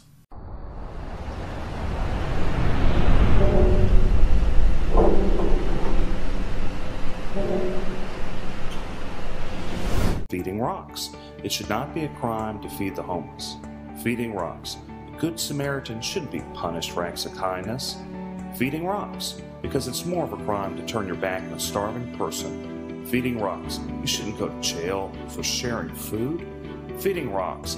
You can't in good conscience let a hungry person starve. Feeding rocks. Help us legalize charity. Go online and sign the petition. www.feeding.rocks. Feeding rocks.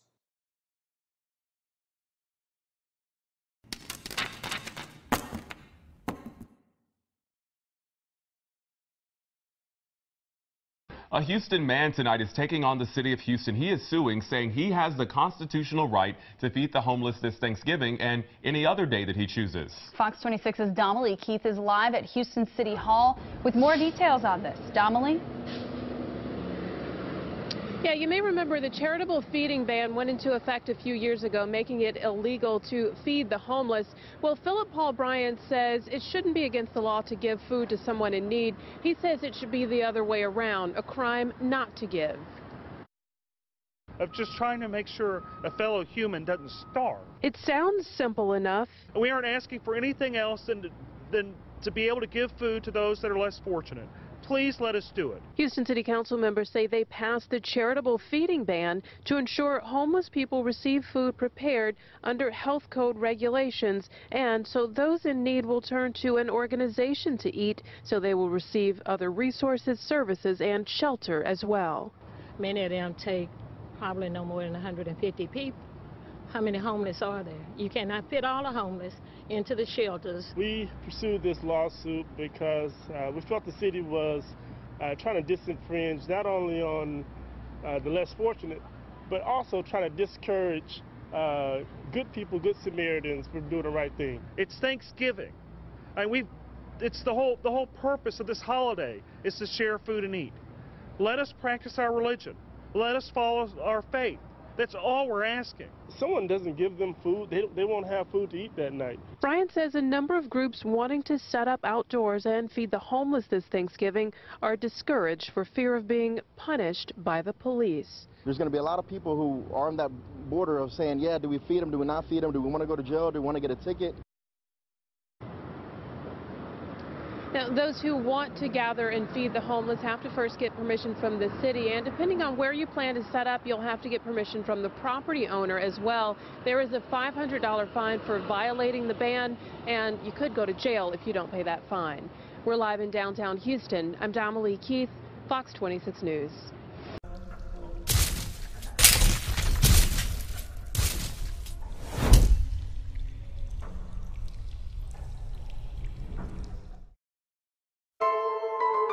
A local pastor is fed up, and he's challenging the Houston homeless feeding ordinance. And the city requires you to get a permit if you are going to share food. He can't get a permit because he doesn't know where he's going to share food. Philip Paul Bryant regularly keeps cans of tuna and water bottles in his car to hand out to homeless people, but under the current city ordinance, he's breaking the law. His attorney says Bryant does this because his faith teaches him to help the less fortunate. This law that's in place, it's a mean-spirited law. It's against, charity. It's against kindness. It's against doing the right thing. Eric Dick says they plan to fight this till the mayor and city officials overturn what some believe is a misguided ordinance.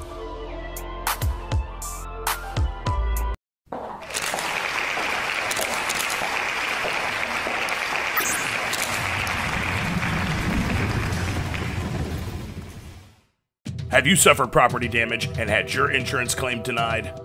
This is Eric Dick. I think it's important that you know your rights. Hurricane Harvey may have been the most costly storm in history, and if your home was damaged and your insurance company did you wrong, well, you have the right to hire an attorney and sue them. You have the right to call me for a free consultation at 833-3-HARVEY, 833-3-HARVEY. Don't let your insurance company take advantage of you. Know your rights. Call the Dick Law Firm now at 1-833-3-HARVEY. A Houstonian claiming his religious freedom is being denied might soon see his lawsuit against the city dismissed. And it appeared that Judge Kyle Carter was thinking about dismissing the case, saying that Philip doesn't have standing. Philip Paul Bryant filed a lawsuit in 2017 claiming his religious rights to charitable giving were being infringed upon by a 2012 Houston Feeding the Homeless ordinance.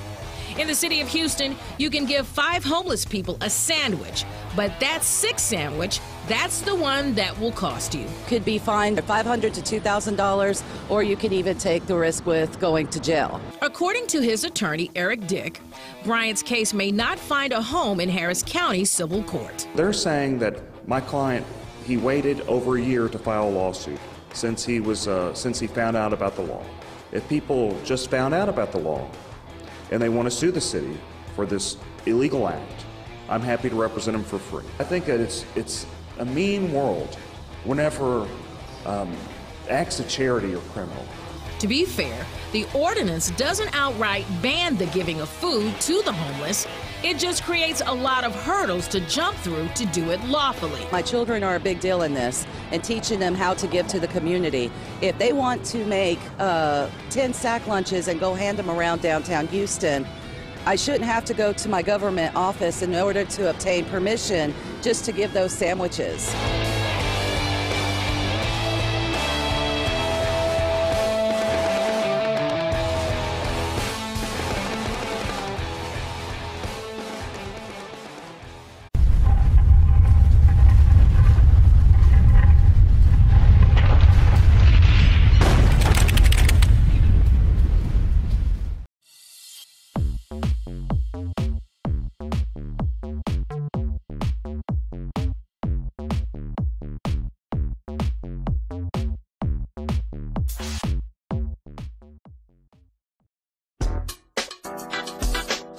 Breaking the law, one meal at a time, feeding the homeless.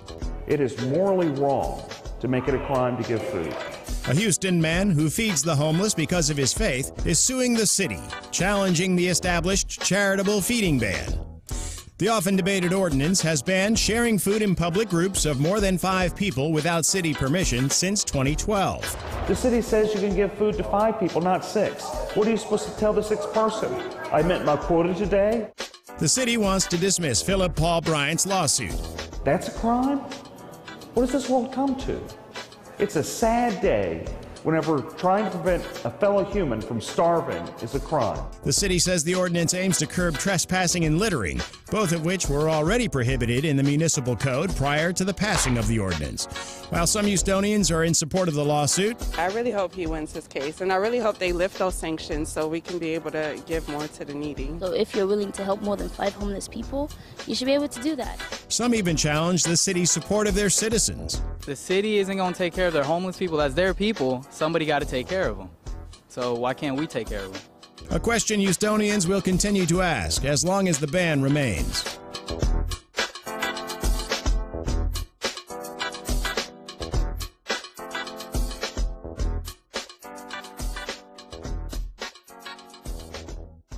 Good. So I watched the clock on that. Good. I think most of the stuff's going. So I missed a little bit more, but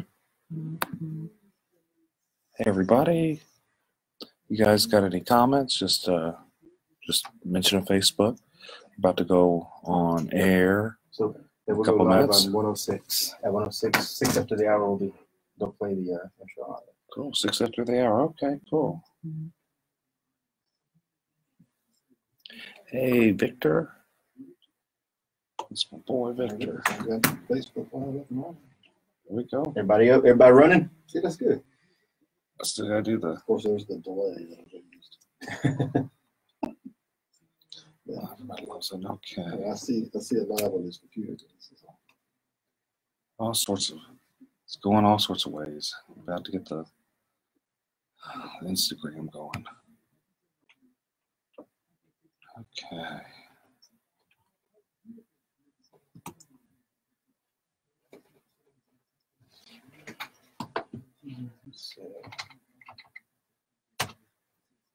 I was never going to remember. Instagram always gets me confused.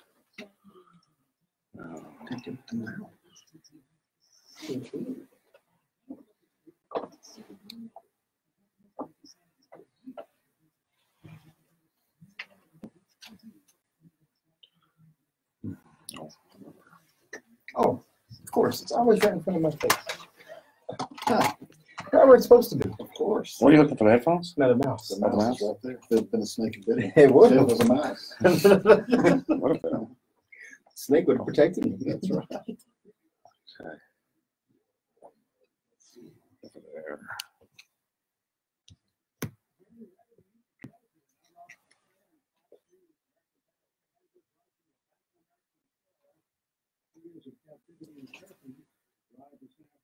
All right.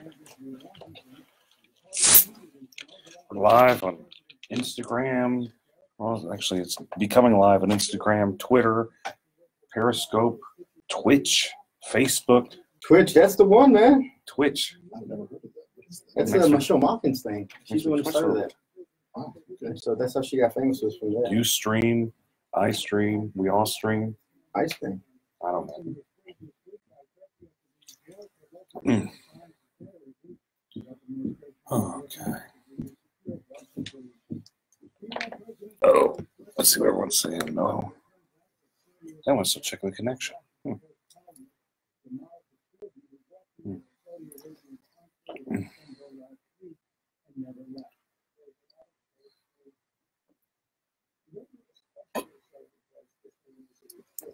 Oh, good. I'm live.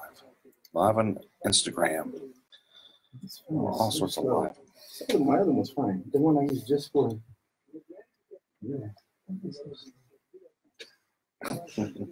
It's a live stream brought to you by Topo Chico. That's right, Topo Chico. I don't know.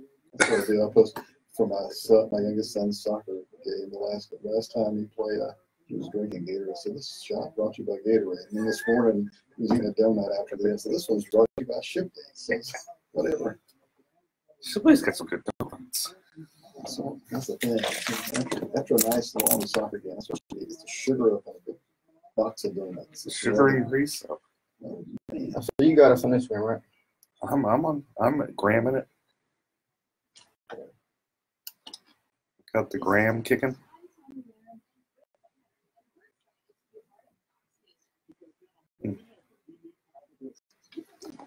Oh, so touchy Sylvia. Dude, another Grabby Garcia. That's becoming everybody Garcia politicals. That's their name, man. I'm just, I got a rash. I got a rash. Have you read it? Have you read the? I read it. It was like 3-page affidavit or whatever it was. Yeah. The first page was bad enough. And it's just on and on and on. That's not good. Hey guys, y'all there? All right, just making sure if y'all haven't tuned in yet, 9:50 a.m. KPRC, or find us on the iHeartMedia radio station online on your app. Or you just tune in on Facebook and ask us questions. If you want to call in, the number 713-212-5950. Myself, Eric Dick. Eric. What's up? And Ray J. Black Jr. So it's going to be a fun day. Lots to talk about. Juicy topics. Juicy topics. As always, if you haven't get your nutrition in for the day, make sure you check out Bragg's organic apple cider vinegar drink. Apple cider vinegar and the honey. This one's I'll tell you, I tried this other one called Vitec earlier this week. It was okay. But this one, I'll tell you, man, it's good stuff. Get your daily dose of apple cider vinegar, especially if you're on the keto. Really accelerates your program. They sponsoring the show? Oh, but they helping, man. That stuff's good. They need to be sponsoring the show. But if you like the non-apple cider vinegar, then Topo Chico. There you go. Natural mineral water, straight from the lands of the South. Let me tell you this. And as always, regular drink water does the trick too. But just got done with softball practice. I'm a little hot, so we got to nourish the body. So I'll try the vinegar stuff. It's rough. You take the vinegar just by itself, man. I tried to mix it with stuff. It's never a good acquired taste. It came through. It doesn't matter what it is. You make sure you taste that first. I actually like the vinegar. I actually like it. Like, take a shot. Itself, That's yummy. Take a shot. This one right here, they have Bragg's has a couple of different flavors. This one, I got the wrong one, guys. I apologize. I didn't mean to get the one with honey. I can't even drink this one. Oh, it's the one with cinnamon I meant to get. This one's good. Don't get me wrong, but just the sugar content is something I can't have, and I was such a rush to grab it. That's like my relative who I remember to drink buttermilk straight. That's kind of the same way. It's just buttermilk. Oh, if you ever need buttermilk for a recipe, but you don't have any buttermilk, just take some regular milk and take some lemon juice, and that's the same as buttermilk. Oh yeah. See? The more you know. Oh, she's gonna start. Okay, she's gonna start bossing me.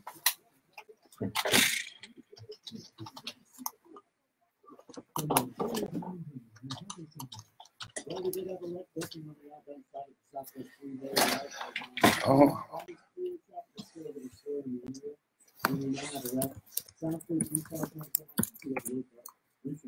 Oh, jeez,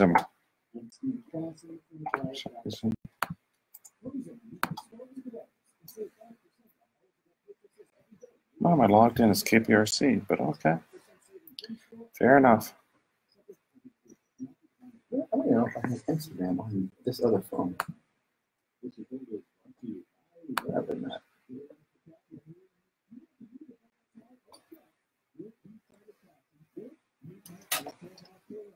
Hello. Let's see. All right, get ready. Here we go. Oh no. Oh no.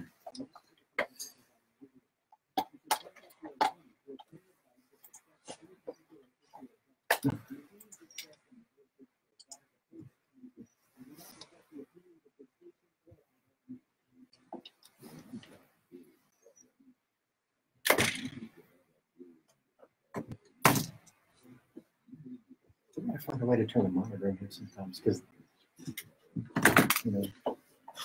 Huh. Y'all heard that? You hear that? Yeah, y'all heard that? Y'all need to contact your lawyer before you're listening to this show. It's so spicy. We got so much juice going on today. You better just pull over, call your lawyer right now, and ask him. There's a lot of people that probably should have called the lawyer before having any other discussions with other people. But, man, welcome to the Eric Dick Show. Man, good to be back on a Saturday afternoon, 1 o'clock. It's Eric B. Dick, the homeowner's insurance lawyer, joined today along with myself, Chris Carmona, and our special guest, Ray J. Black Jr. Oh, boy. And we just got a great, juicy show. Let's just go right at it. What is it? Hurricane Michael hit, and oh, boy, did it just wipe out Florida. Florida's gone. Man, that is one of the worst hurricanes we've seen here in Florida in a while. But, you know, Houston, we always we kind of have that, well, what about us type of feeling. And as bad as it was for Florida, we always remind ourselves about Harvey last year. But that's a good reminder that, you know, so many other states and people from around the country, they came through. They picked up the slack and helped where Houstonians needed it, where Texans needed it. So if you have the ability, you know, we got to make sure we pull together and help out Floridians as well. You're right, man. The worst thing that could happen, you know, you spend a few $1 million on a house, and those houses down Pensacola, they're just beautiful. And, you know, it just gets wiped out. I hope their insurance companies treat them right, which they probably aren't. But I hope. I'm going to be optimistic for a moment. I'm hoping they're going to do the right thing. Eric, do you think they're actually going to do the right thing? I don't know. How long have you been practicing insurance law? 10 years. And you've been fighting for the homeowners for over 10 years, right? I have. Yes, and out of that 10 years, how many times have the insurance companies done the right thing when it comes to covering these types of losses? Maybe 2. 2 times. Better call Dick. Okay. So we know Hurricane Michael hit, but we got a lot of other hurricanes brewing in local politics. Man, which one do you want to start with, the firefighters versus the mayor? I think we need to talk about the firefighters versus the mayor. We got to bring our probate judge in on this to get his opinion. Yeah, because you know what? That is an important thing. Our special guest today is attorney Ray J.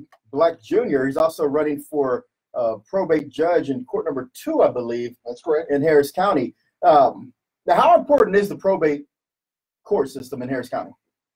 Well, the probate courts, technically a court of last resort, if you will. I mean, that's the last place everybody goes, right?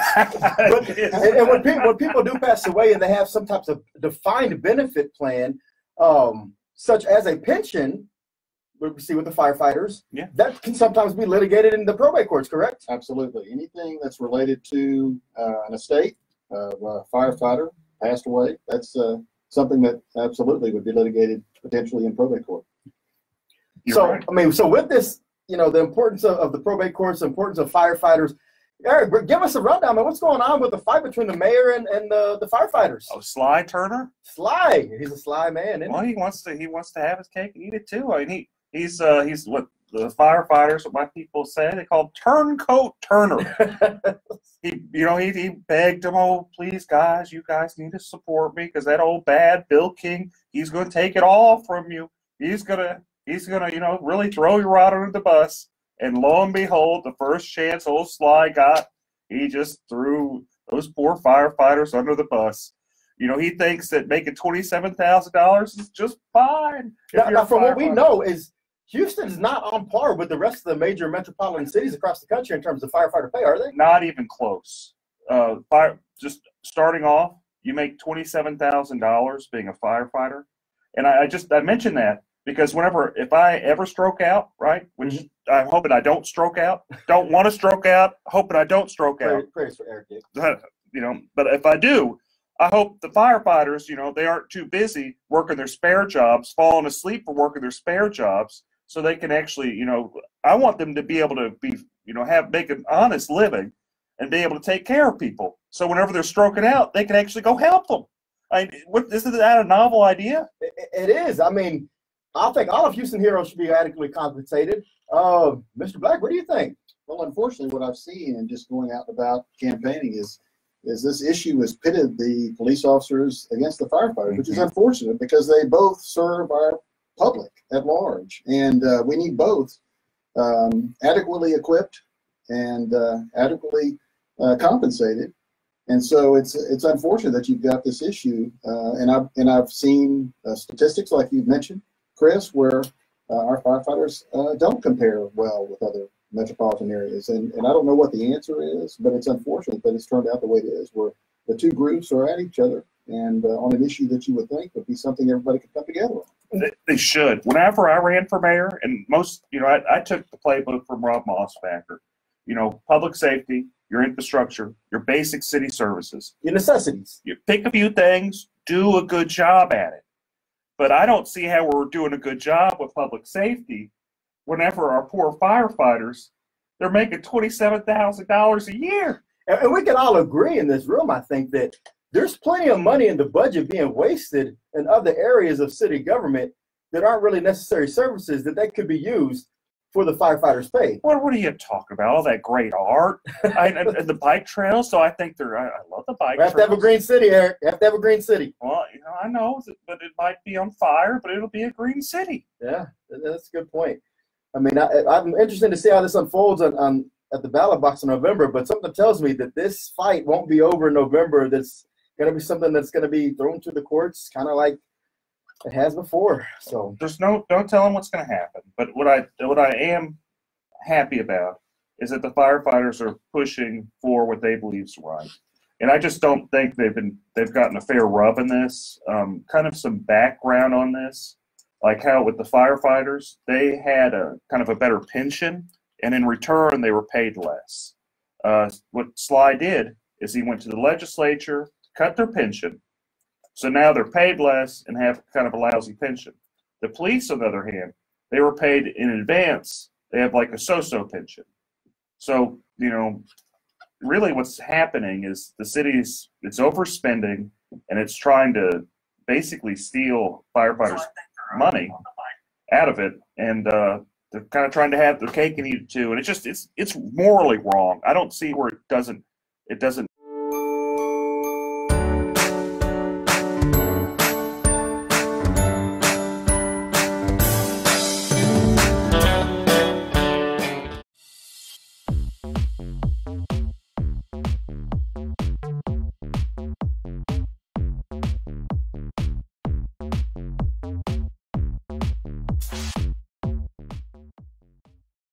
it's not right. So if we have any firefighters out there, anybody who supports this or is against this Prop B initiative, give us a call. Let us hear what you think. 713-212-5950.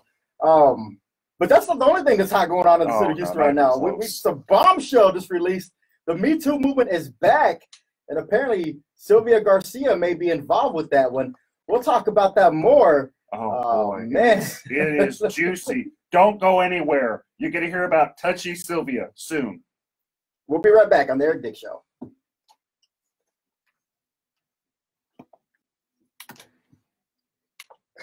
You like that, Touchy Sylvia?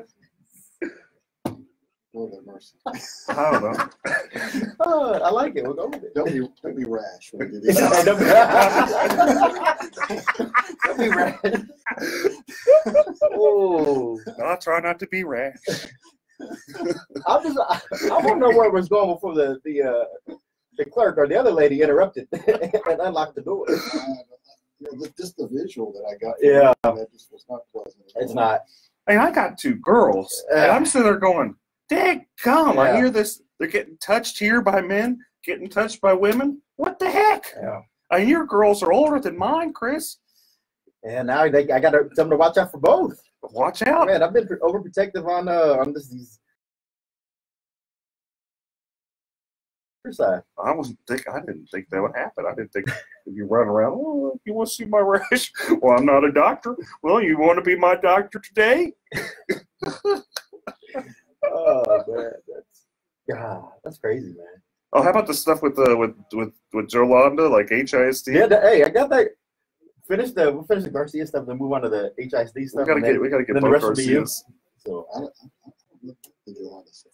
so HISD removed the interim superintendent this past week, and they said it was all just right down race lines, blacks on one side, Hispanics on the other side, and they put back in Abe Savada, and I guess he was removed a long time ago. He's a former superintendent, and Jolanda's like, it's all about race. I'm shocked because it's all a bunch of Democrats. Yeah. So are they saying the Democrats are racist? Yeah, so that's how we got to talk about it.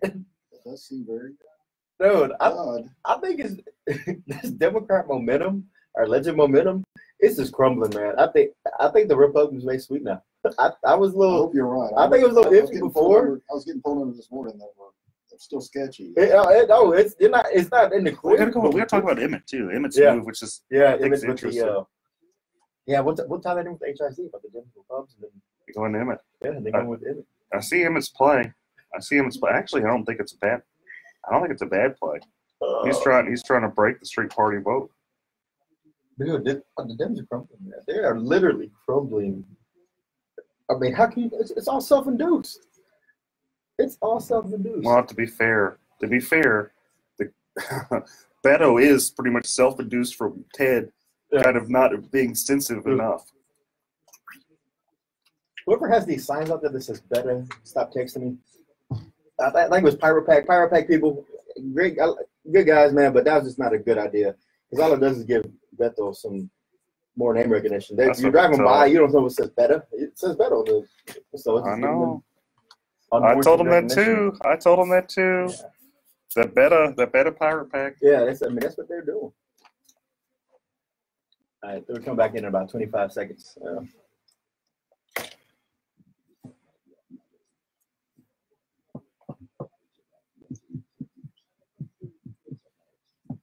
Yes, Roseanne, you know what I'm talking about.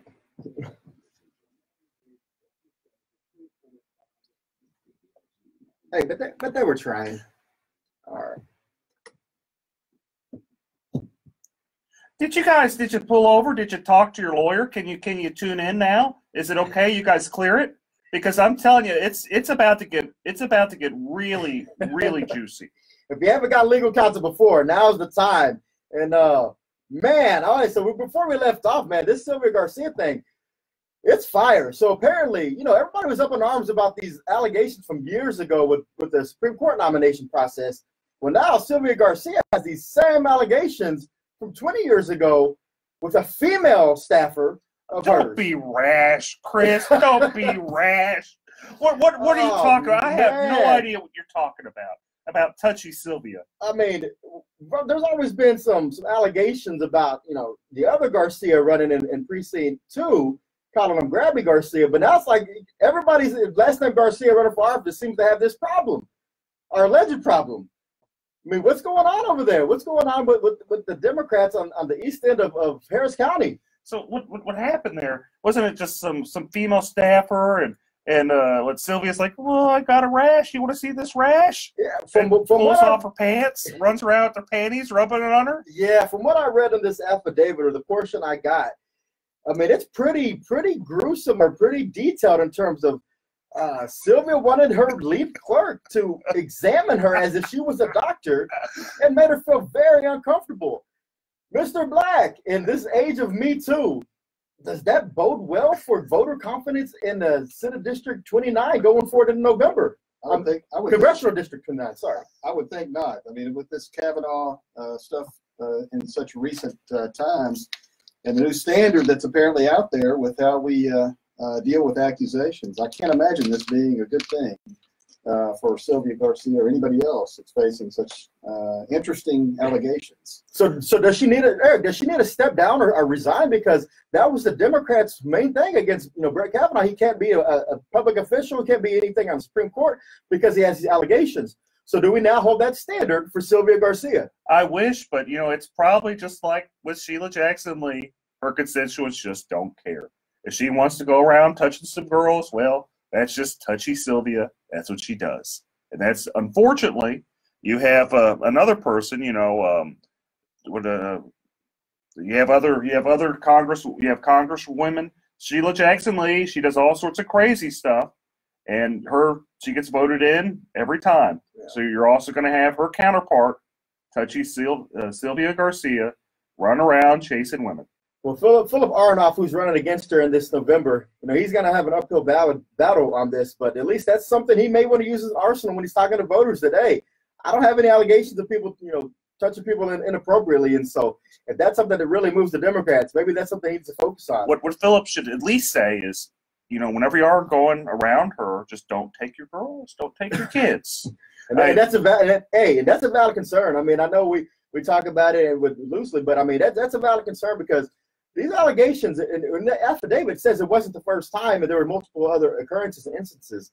So the Dems are going to have a problem with that going forward. What else is interesting about Sylvia Garcia's race is that it's set up where a potential Republican could take that spot next year and during the special election. So Sylvia Garcia is just she's ran for office so many times it makes everyone in this room just look bad.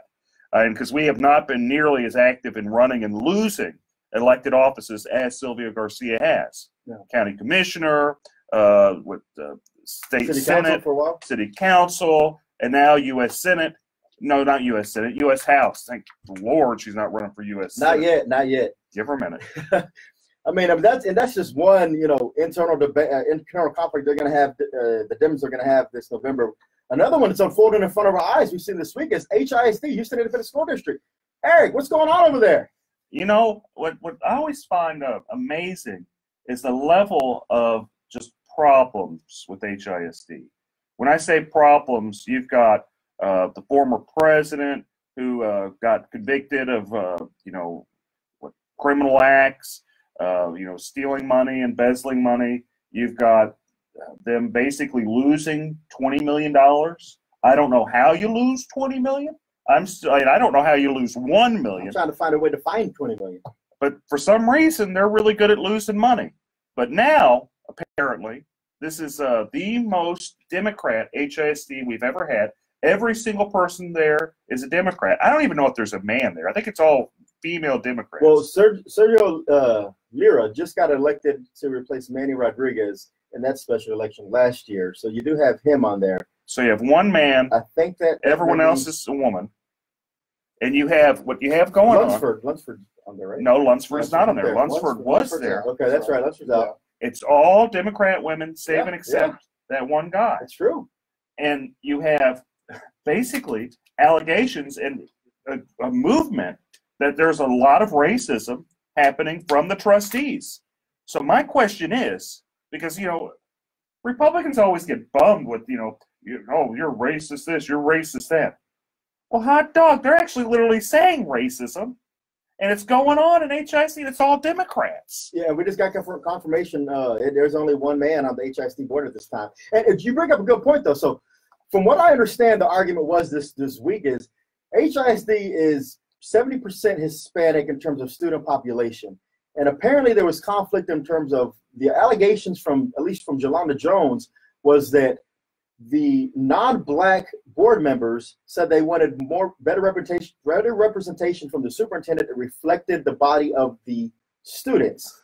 And so there was a vote to remove the interim superintendent. Wasn't a permanent, but an interim superintendent, because we're still trying to find a replacement from Carranza when he left up to New York. And so Grenita Lathan was a black female, and they removed her as the interim and put her back into a regular position. And they're saying if the vote was straight down, the black board members on one side, non-black board members on the other side. Is there race division going on at HISD? And with the Democrat HISD board, does that help or hurt Republicans or Democrats in this November election? I think it just hurts. It hurts the students. Those are the people that have been completely taken advantage of the whole way through. What do you think, Ray? Well, the issues clearly impede what the board is there to do, which is govern for the sake of the students. And this HISD has had a history of poor governance because of issues like this that take apparently precedence over what they're elected to do. And you know, I think it sounds like, regardless of the makeup of the board politically, it sounds like if you view every problem as a nail, every solution is the hammer, and that's what they do, regardless of who's there. And the students, as Eric said, are the ones that lose out. Yeah, and that brings me to a point, because there's always been some underlings and some undertones of, we need to get rid of the Harris County Department of Education because it serves no purpose. Doesn't? But when you see HISD in such disarray, couldn't you make the argument that the Harris County Department of Education can actually be the hero in these types of incidents? And they can. Is there a role? Eric, you're a trustee on the board. Is there a role that the Department of Ed could be playing in this scenario? I'm actually the vice president there too, and you know, before I understood what the Department of Education was, I jumped up and down and said we should get rid of it because I thought it was just a wasteful government entity. I thought it was redundant to HISD, and as I've looked at it, kind of looked more in detail on it, anything that kind of takes away from HISD is a good thing. Because there's no saving HISD. I have actually changed my opinion that we need to abolish HISD and break it up.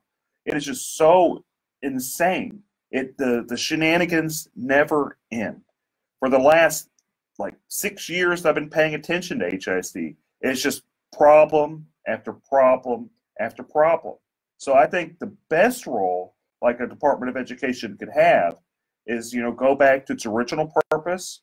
If there's problem with the, local school ISDs, break them up, separate them out. That's what I think would be the best role for, the Department of Education. Absent that, trying to, do what it can to, not be exceptionally wasteful, which is easy. Yeah. All the department has to not do is take a bunch of money and get some gas and just set it on fire. As long as they don't do that, we're good. Because the Department of Education actually runs at a surplus. They're never over budget. They actually are probably the most efficient countywide government organization. Is that correct to say? That actually it's true. We are $30 million in the black. Usually these government agencies involving education are in the red, but we're $30 million in the black, $100 million budget a year. We do a decent job. I'm not going to give it an A. I'd give it like a B-, C+. It has room for improvement. But what it's not doing is taking money and just throwing it away like HISD. Yeah, and that's the problem with HISD, man. Is just watching that this week and seeing how, again, that racial divide, how these students are going to be the ones affected. They're going to start having that tension. I don't want to see a black versus Hispanic rivalry start in the city of Houston. And I don't want that going, started in HISD, in the schools or on the board.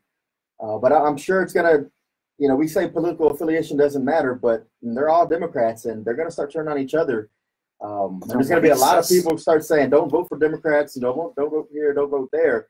And so there's going to be a lot of party switching or party lines being drawn. And we'll talk about some other star-studded county officials who are also going to say jump over party lines when we come back. Don't go anywhere. Eric Dick Show.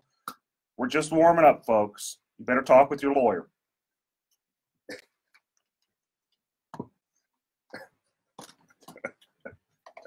Don't be wrong. I had to do that. We're pretty creative to be able to weave all this in and out and make it all relevant. I actually, I thought, listening to it, it's listenable. It's not I'm glad that we're more positive, or at least humor.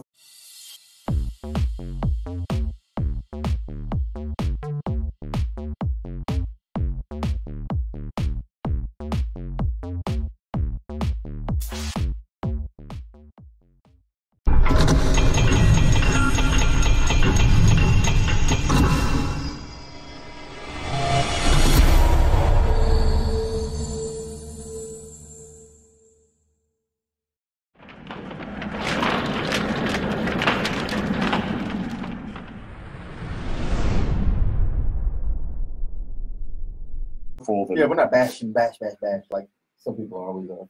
It's just it's exhausting. All right, so we'll come back on around 33. Yeah. Am I doing okay? Oh, you're doing great. You're You're doing great. Your time to shine after Emmett. I have no idea. Just talk about. We just go over the basics about what's a good judge, what's a bad judge. Yeah, Ex-party communication, bad. Yeah. We've had some of that happen recently over in Brazoria County. There's certain let's just go to the basic things you're supposed to do is be a judge. You're just supposed to be fair, listen to everybody. And this is one of the most sensitive times of their life. Well, actually, not in their life, but in the beneficiaries' lives. And it's a stressful time. It actually can be nastier than family law because people get weird around money. There's a whole lot. Yeah, the problem. I mean, that's like law. You're fighting with your mom. But you're fighting with somebody else's mom. Yeah, and probate's the dirtiest of all of them. They really are. It is the dirtiest of all. It's some. If I wasn't doing insurance law, probably law is pretty dang up entertaining. Yeah.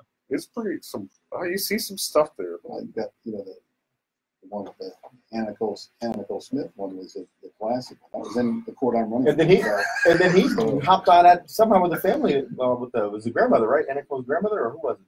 Oh no, who was it? Give me a second. You somehow got involved in that. I did get involved in that. It was a defamation suit against. Roseanne, to answer your question, it was allegations. So the allegations are out there. I don't know a defamation suit. Whether or not it happened or not, but it's allegations. They were suing my gal. So I don't. You know what? I don't. This was 10 years ago. Yeah. It's amazing. It's been that long. 713-212-5950. Juicy stuff. Somebody wants to call in. So. It does. Yeah, it does. The time flies. Anybody on the phone lines? Nobody? I don't know. What's wrong with that? It's football season. It is football season. Hey, Irma. Got a lot of people watching that. Nah, I think Carmona is done. Now he's just there for entertainment purposes. But yeah, if y'all want to call in, just to talk about a lot of things going on. 713-212-5950. Hey, Berg. Berg, are you going to call in? You should call in and say you have some questions for us. Just make up something, right? And also, since we're always looking for more people to add on to the allegation story, if you've been affected by the state senator in District 6, Sylvia Garcia, please let us know. We'd love to have the exclusive on this going forward. Yeah, Touchy Garcia. Because if Touchy Garcia's touched one, there may be more out there. And probably did touch more. She before tried to show you her rash. Took off her pants. About it. Don't be. But, yeah, so if anybody else knows anything, let us know. Give us the exclusive. Let us break the news.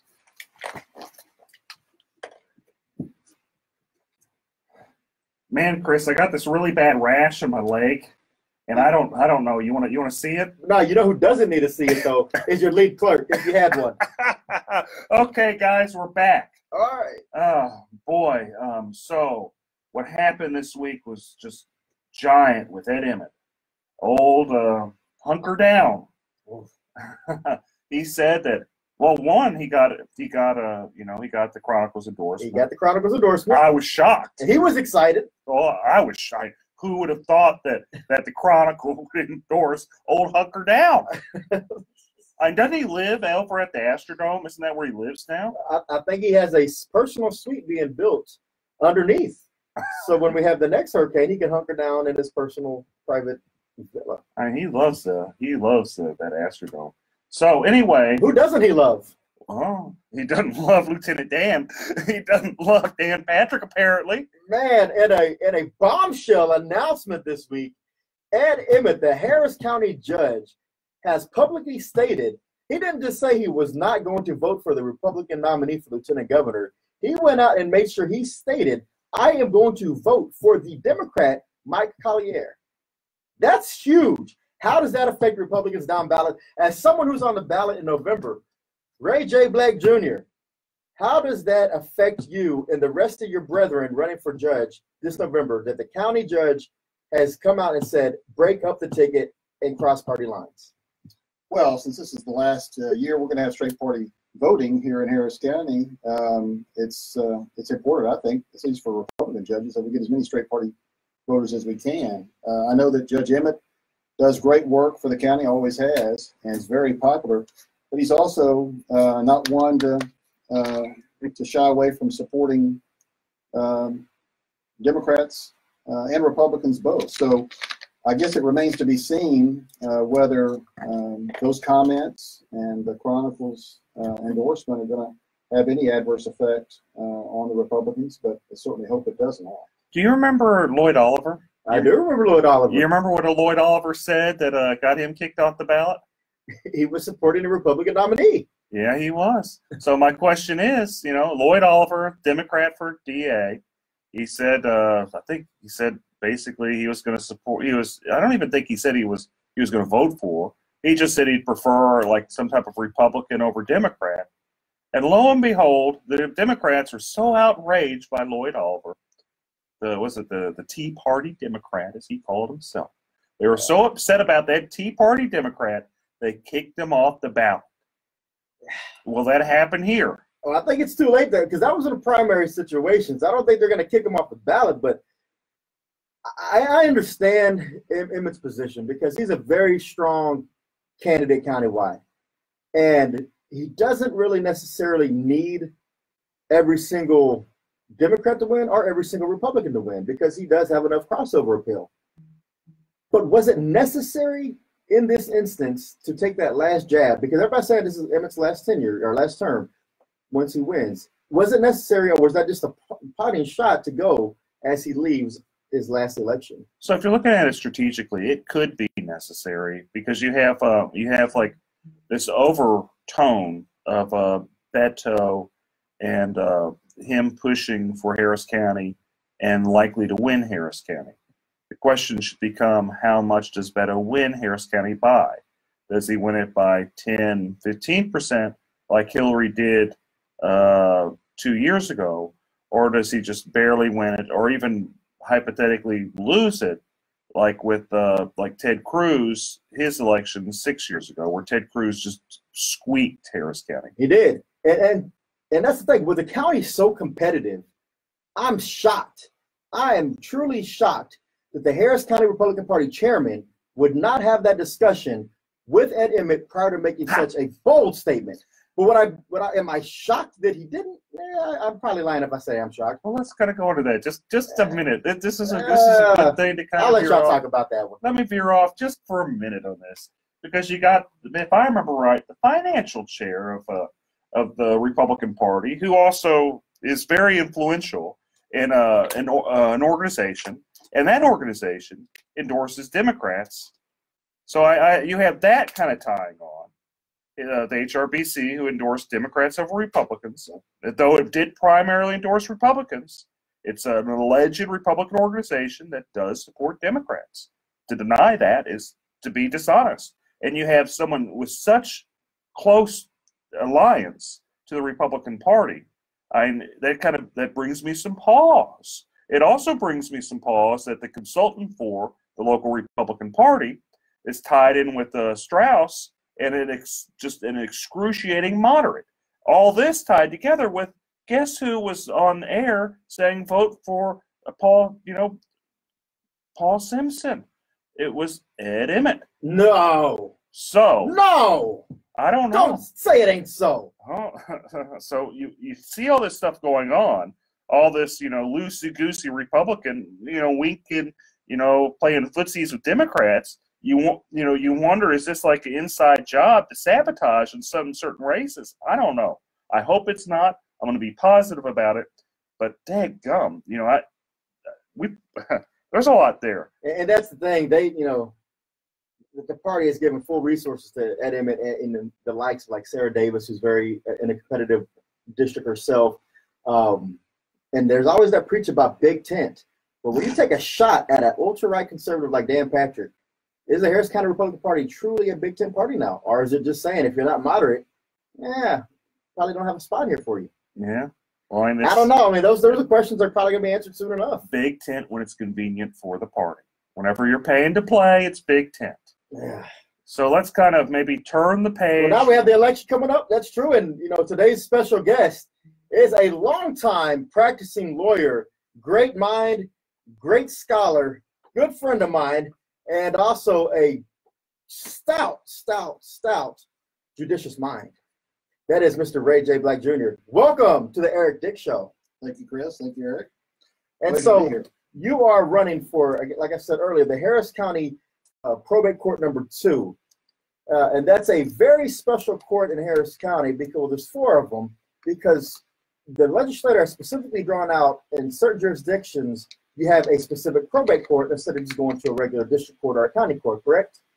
Correct, and they primarily sit in the major metropolitan areas here in Texas. There's an exception to that, but in Harris County, as you said, we have 4 statutory probate courts. They're specialized courts, and they're courts of original jurisdiction for probate cases, guardianship cases, fiduciary litigation, and elder law and mental health issues.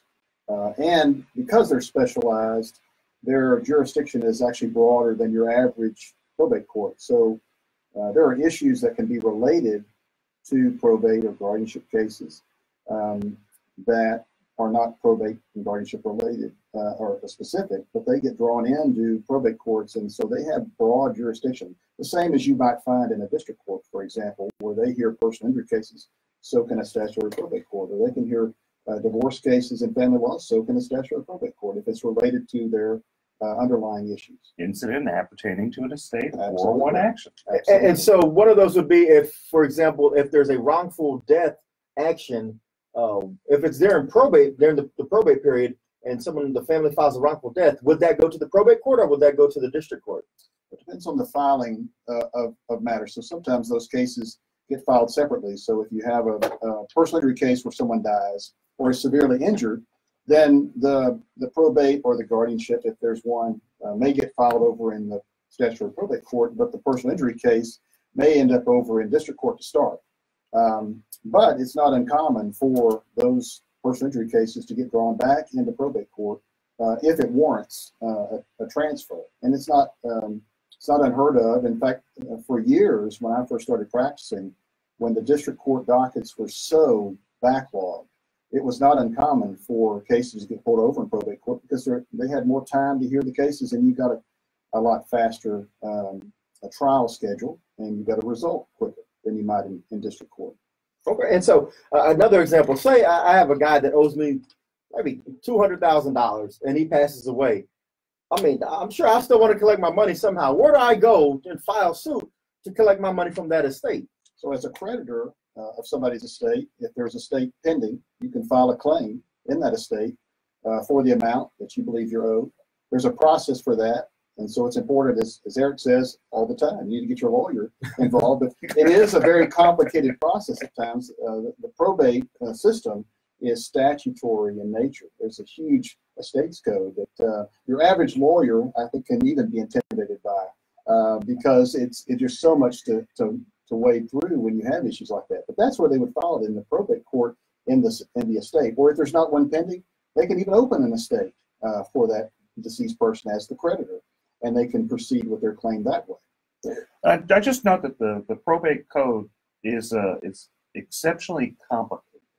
And I think complicate's the best way to explain it, because you have some parts of the law that say one thing, and then lo and behold, you got other parts of the law that say something completely different.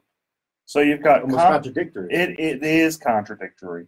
So it's difficult, I'd say, for the average lawyer, probably even difficult for the average probate lawyer to understand probate law. And I'm so happy we have you here today, Ray, because not only is he just a nice guy, which is really, really, really important for being a judge, Ray actually understands the law, which is rare. But because it is a complicated part, like you said. I mean, he can not only just hear probate matters, but because it's called the probate court, but he hears a lot of other things. Let me ask you this, because this is a question that we sometimes get, and maybe we'll have to answer it on the way back. But hold that thought, because a lot of things in Harris County surround about this immigration debate. Does that tie to probate? We'll find out. Oh, next, you guys stick in. We'll find out soon. Eric Dick Show, stick with me.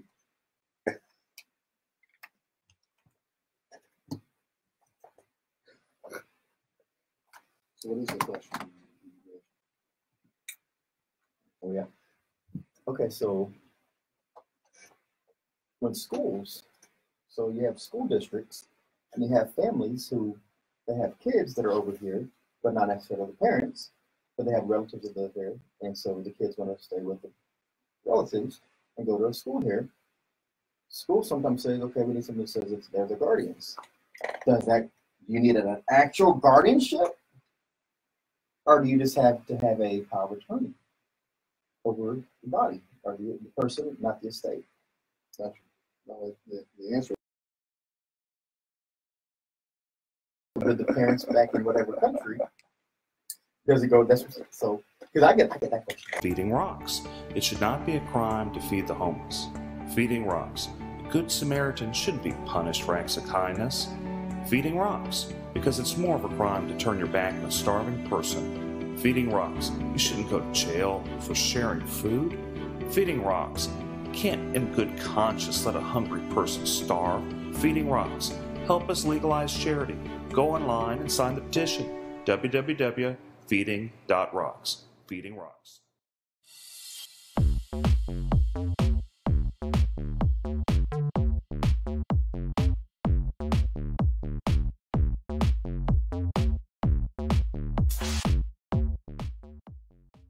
We got a phone call from Buck Humble. He wants to talk about a touchy Adri Garcia. Yeah. Grabby Garcia. Grabby Garcia.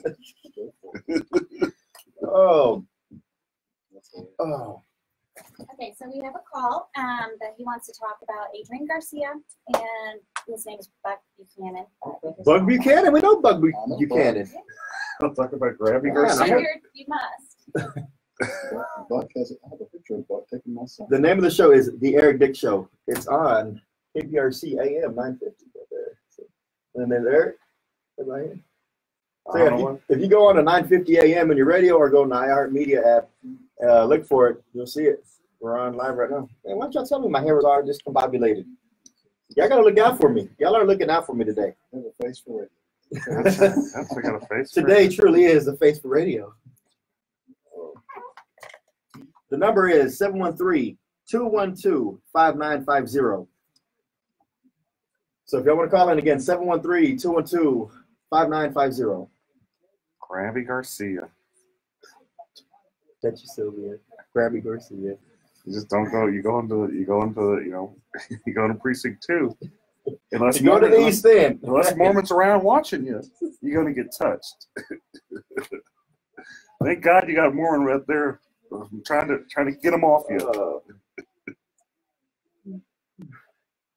Fighting Jack, just fighting them to fighting away the molesters. My hair? Come on. Nah, it's usually nice and some little fluff in there. Now I think it's because I put that water out in the headphones. Leave me alone. The softball practice for Post practice. Yeah, you know what it is? It's because normally my whole body hydrates from these drinks, but I grabbed the wrong one today. I got the honey instead of the cinnamon. Yeah. The honey helps the curls lay down flat. Oh.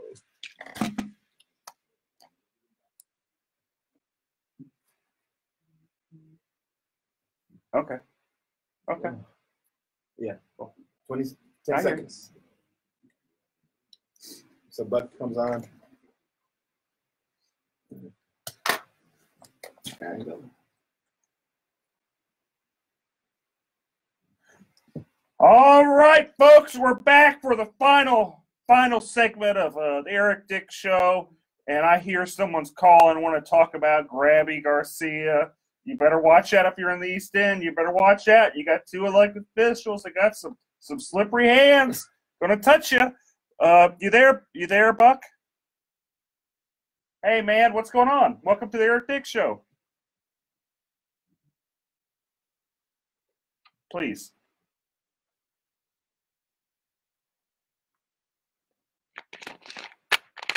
In the first place, but then after he was elected sheriff midterm, he quit for mayor. Adrian Garcia was an HPD officer, city councilman, then he ran for sheriff, and he wasn't running for the people, he was running for himself. And then he ran for congressman and lost. Well, he ran for mayor and then lost, and then he ran for congressman. Now he's running against Commissioner Mormon. Mm-hmm. And I don't live in Commissioner Mormon's district, but how does Adrian Garcia get elected like that when he stays nowhere? Do y'all have any answer for that? The sheeple. The people on the East End, they know Adrian Garcia, but you always get elected. And I was just wondering if Republicans would be helping Adrian get in there. There are a sliver of Republicans that do support him. People like Jacob Motti, which I kind of wonder why he feels the need to support Adrian Garcia. But, you know, on the other hand, you have fighting Jack Mormon, who he has a lot of bipartisan support. Jack he's a good guy. He's the real deal. He really is just a people's person. It's kind of shocked me whenever I first met him and how okay, so there's a tie in here. You got Touchy Sylvia, who got arrogant being a county commissioner. She had $2 million in the bank and just did nothing, figured that she was gonna be a county commissioner, get all of her secretaries to sit in her lap. It was gonna be a good time. But, while she was too busy, I guess, doing what she was doing, fighting Jack Mormon got in there and he won.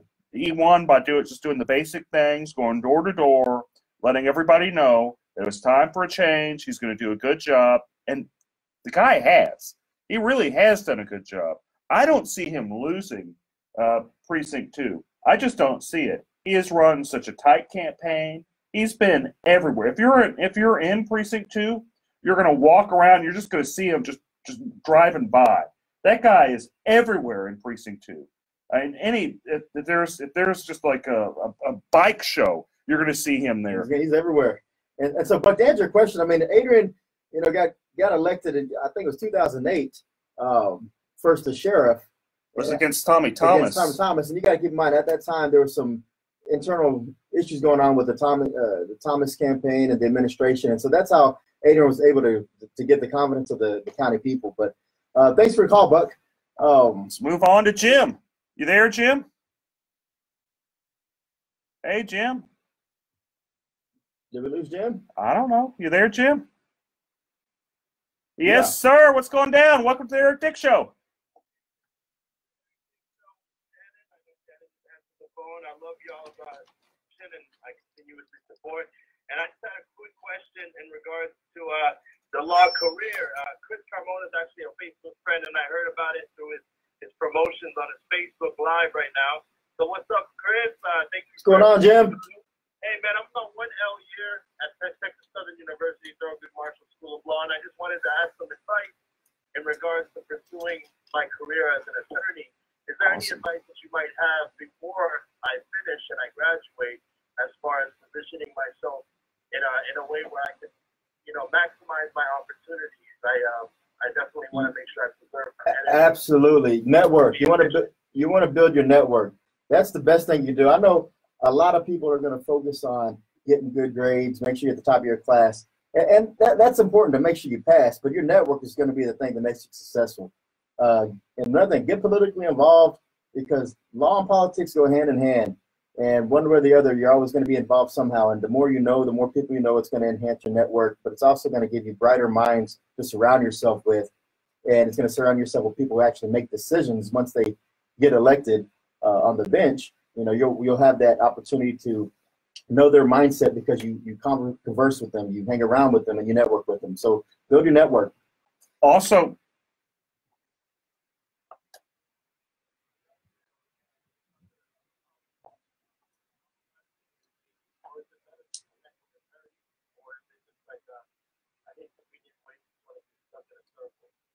I would say both. You want to meet and talk with as many people as you can, because the non-attorneys will end up being your clients. The attorneys you'll end up dealing with, They'll be friends, they'll mentors, mentees, just people that you pick each other's mind because cool, man. Thank you. Don't forget your classmates too, because those are people you're going to continue to network with the rest of your career, and you don't know what they're going to do as they progress through their legal career, and you're going to touch base with them for years to come. And you talk about the network. One of my friends, I'm involved in Young Republicans across the country, and one of my network group, Matthew Gilson, just joined on my live feed. I got people in New Jersey, California, Omaha who referred. So just make sure you build that network and don't just stay local. Build your national network. So thanks for the call, Jim. Hey, so thank you. Hey, we have Ahmed. Hey, man, what's going down? Welcome to the Eric Dick Show.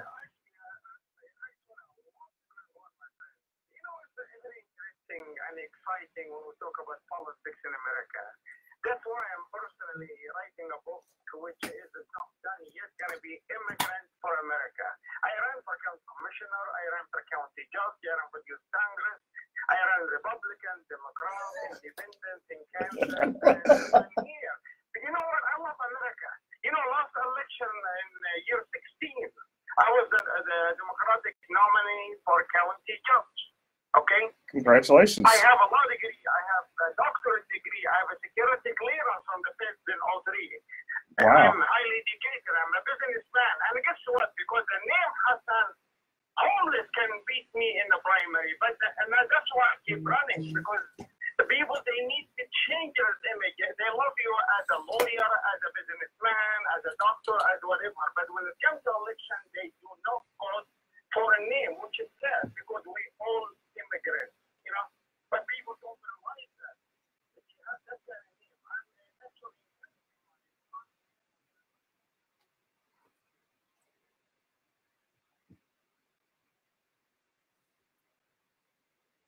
All right, thanks for the call, man. Thank you. We'll keep that in mind going forward. We have to make sure we just look past names, and we appreciate the call. We really do, man. And sometimes, thank you so much. And we're sorry, we're running out of time. Didn't mean to really cut you off, but with names, you just got to keep running. I have an odd last name.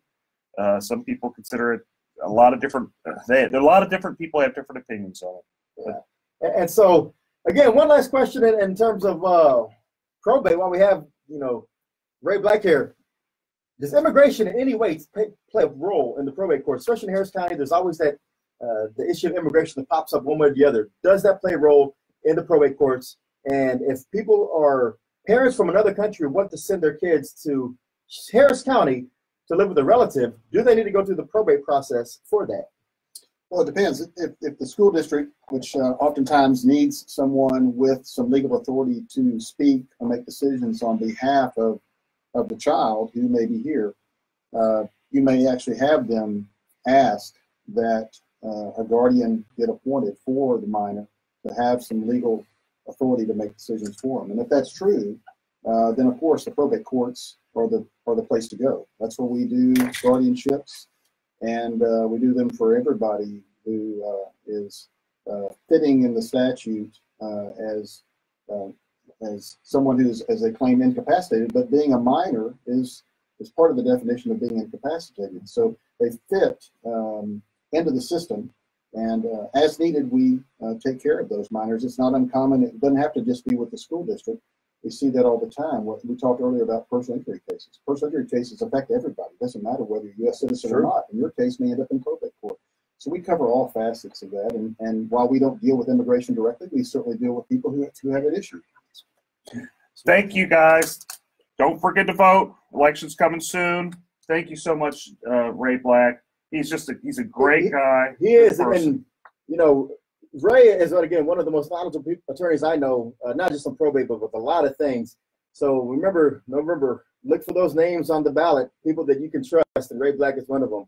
And also remember that if you have the need for someone to fight for you because of some homeowner insurance disputes, insurance company's not taking care of you, who do they need to call? Better get Dick, Eric Dick. Better get Dick, Eric Dick. Again, it's been a pleasure spending some time with y'all on this Saturday afternoon. Chris Carmona's here with Ray J. Black Jr. and Eric B. Dick Take us away, Eric. Next time. See you guys next week. Y'all have a great weekend. Bye. That was fun. It's always fun. Guys, thank y'all again. Thanks for the calls. See you guys. And, thanks for the feedback. I'll get back to y'all. Peace.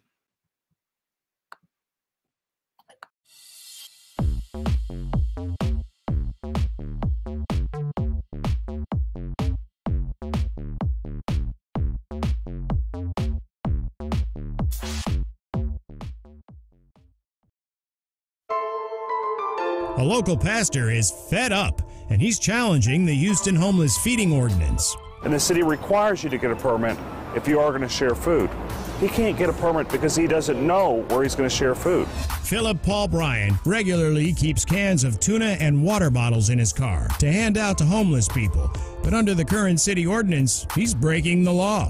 His attorney says Bryan does this because his faith teaches him to help the less fortunate. This law that's in place, it's a mean-spirited law. It's against, charity. It's against kindness. It's against doing the right thing. Eric Dick says they plan to fight this till the mayor and city officials overturn what some believe is a misguided ordinance. Have you suffered property damage and had your insurance claim denied?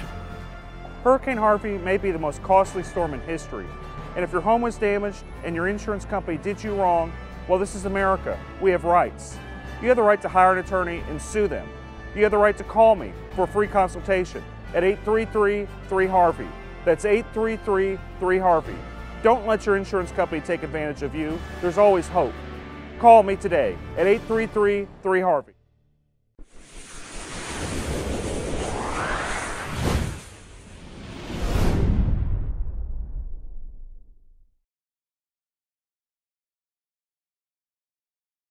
A Houston man tonight is taking on the city of Houston. He is suing, saying he has the constitutional right to feed the homeless this Thanksgiving and any other day that he chooses. Fox 26's Domily Keith is live at Houston City Hall with more details on this. Domily?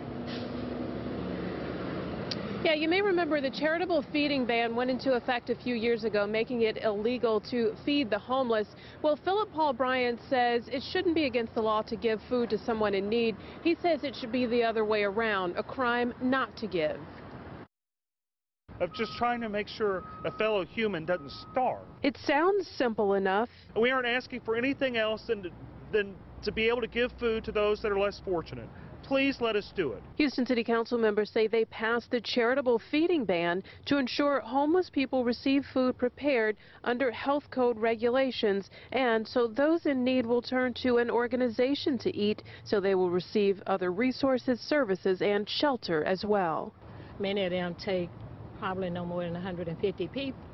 How many homeless are there? You cannot fit all the homeless into the shelters. We pursued this lawsuit because we felt the city was trying to disenfringe not only on the less fortunate, but also trying to discourage good people, good Samaritans from doing the right thing. It's Thanksgiving.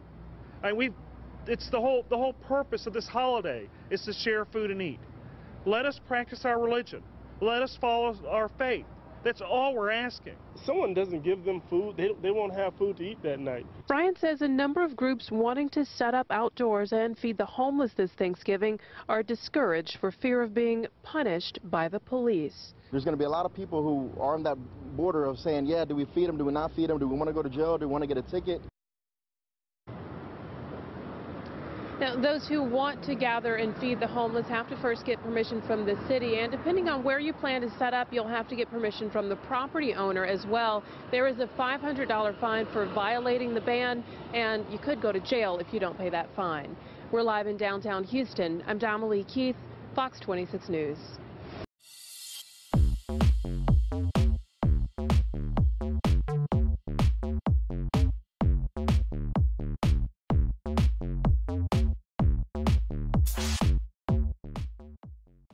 We're about to go live.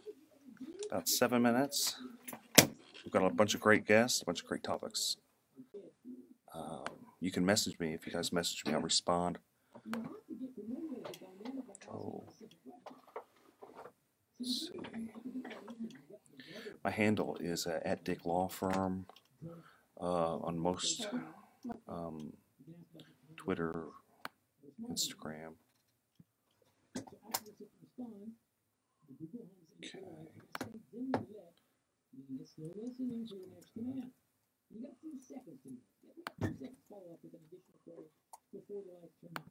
You're doing your live stream too? Yeah. Does he have Wi-Fi or no? There is Wi-Fi here. It's iHeartMedia. I don't remember the password. I'm gonna have to find it. Yes, yeah, iHeartRadio guest. Yeah.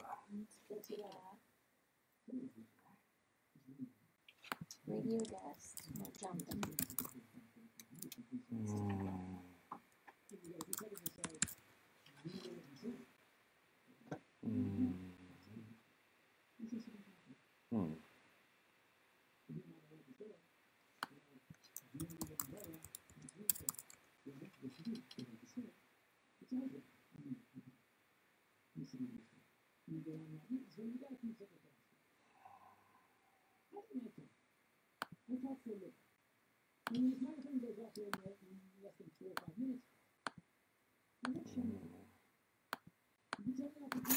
I don't know that I know what the password is, guys.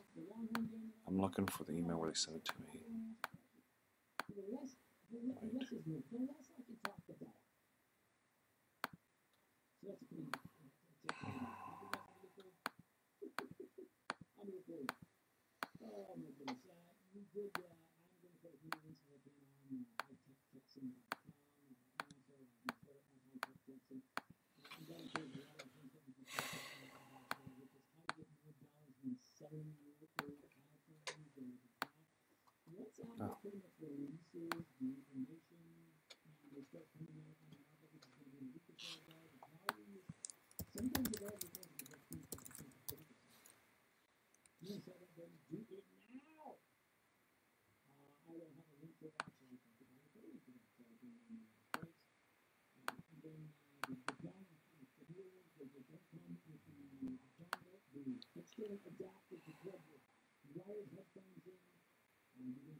Check their phones.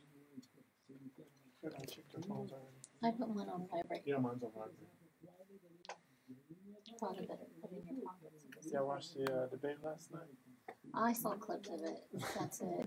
Pretty much. We have kids, so we're like, we have triplets. You So, have triplets? Yeah. so we basically pass out Pretty much. It's work, take care of the kids, and sleep. Yeah. When you When can. they go to bed, we clean, do all this stuff, and then pass out. 2.5. Or at least I wait till they go to bed first. So. Before we pass out, that's a good thing. Well, we do CPS work, so It's we kind of know a necessary requirement. it's kind of a necessary requirement. Wow. So they exhaust us. Yes. basically. Is that the only thing? That's all. He Oh, says yeah. we can't have any more kids. Well, I understand that. Isn't that mean?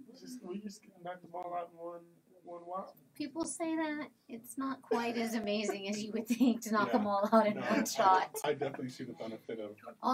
Any triplet parent you speak to will tell you, we love our kids. We wouldn't have chosen to have triplets. Correct. That's like Octomom type thing, Right. thinking. Yeah, we're more of we're happy we had 3 kids, yay. But Are they all girls, all boys? all girls. I Man, cried. you gotta get your boy, man. Nope. I cried. As I told them, no one's gonna love me. I said they're gonna love Daddy. Mommy will do everything, and Daddy will get the love. 3 girls? 3 girls. Oh, did you find a Wi-Fi password or no? I didn't. I couldn't find it. I looked. I didn't see it. Do you think your engineer knows it? You're gonna have to ask her. We're about to start though. Okay. We're gonna be able to talk about CPS a little bit as well. Well, he does some CPS and I do, but I'm not talking. So. Okay. Well, you record at least, and then I can give the perspective. It's already on. Every Sunday from 5 to 6 p.m. Right here, KPRC 950 AM. The worst commercial ever. Hi, I'm Justin Galvin, retired athlete from your local ball team, so I know a thing or two about insuring a landscaping business. I trust the pros, commercial auto and business insurance through Progressive. Get restroom? On money. To the left.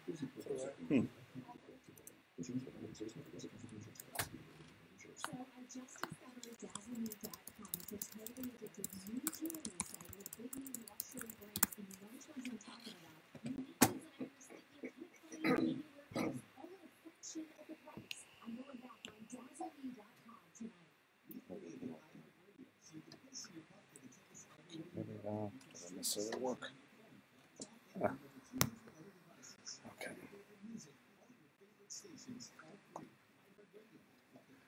We're about to go on live with we're at KPRC, AM 950. We've got a bunch of great guests today. A family lawyer, kind of a couple. Philip O'Brien here is co-hosting, helping me out. He's wingmanning it. We're going to be going on pretty soon, so tune in. If you guys have any questions, post it on. I'm watching on Facebook. It's live on a number.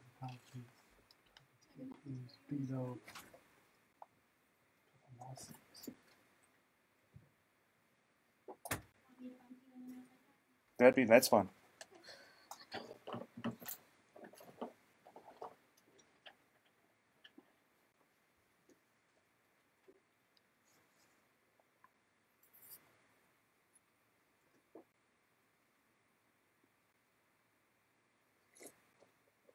Oh, maybe I should put on my headphones. There's some here. Let's see. Oh, wait. Yeah, go silent for a little bit before. If I remember right, I always get spooked with this. Go silent for a little bit, then it'll play its music. And we get going. Okay. Here. I was like, what is he doing?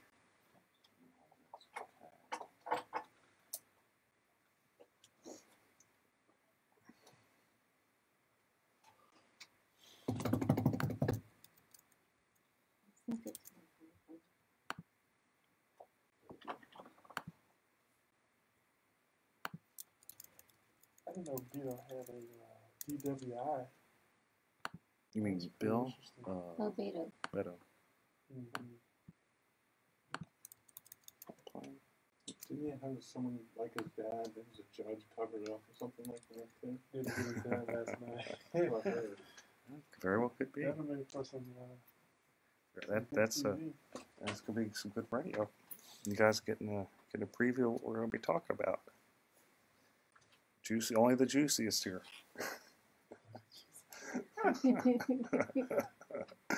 Okay. Am I gonna be able to hear? We have a studio. There's gonna be a studio monitor that'll play that like we were hearing before.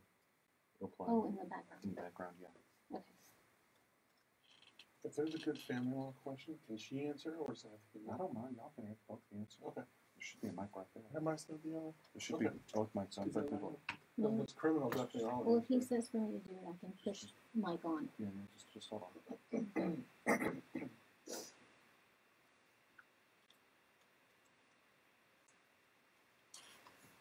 I know it's quiet. Okay.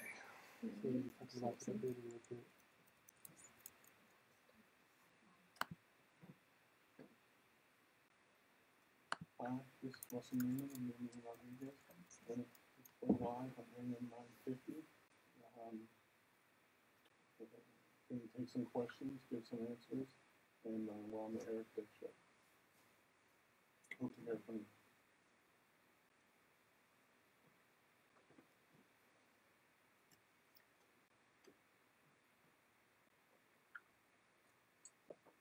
Okay, I know it's a little quiet. I know. That's okay. Just getting ready. It's the calm before the storm, folks. The calm before the storm.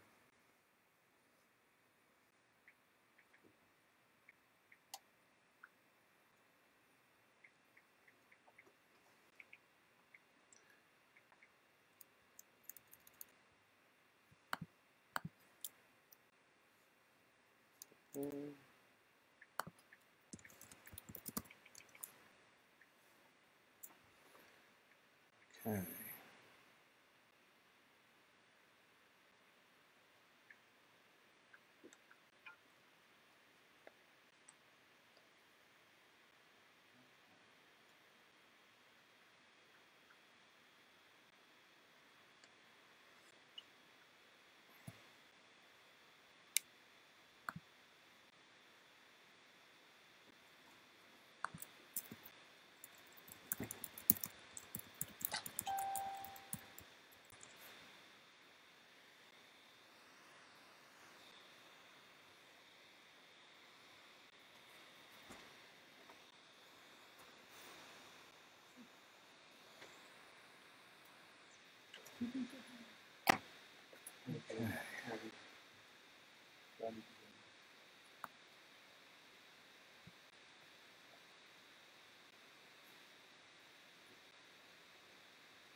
From the Important Diamonds and Design Traffic Center.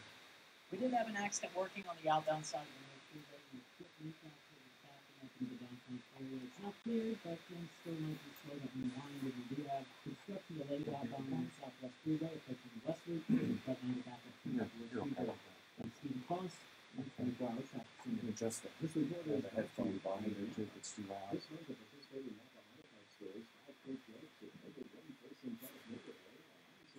Okay, we'll get ready to go on. Minutes, folks. I'm here. Still have a delay. You tune in AM 950 or just Facebook Live, Twitter, Instagram, Twitch. Twitch, yeah. I'm on Twitch, YouTube, and every single one. Periscope. That's pretty cool. Periscope, which is Twitter and all of them. So, guys, you got questions? Oh, so. You should contact your attorney for obtain advice with respect to any particular issue or problem. The opinions expressed on the whole picture are that of the host and guests, and do not reflect the opinions of the station or iHeartMedia.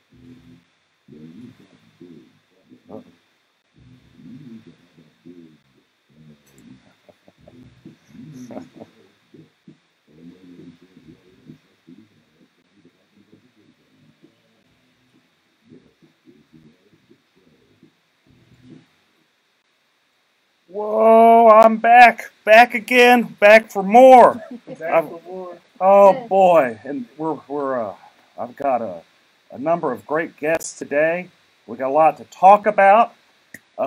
This is Eric Dick, and running wingman today is none other than Philip Paul Bryant of the Kojic Pack and many other great ventures. Good afternoon. Good afternoon.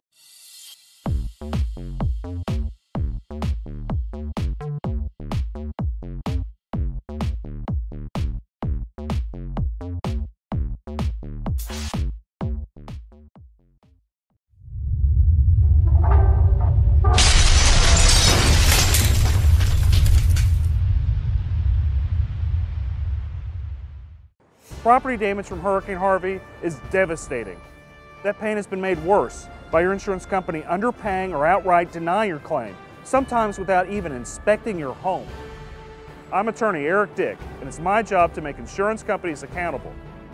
If you feel you've been taken advantage of by a greedy insurance company, call me today at 833-3-HARVEY, 833-3-HARVEY. That's 833-3-HARVEY. Call me right now.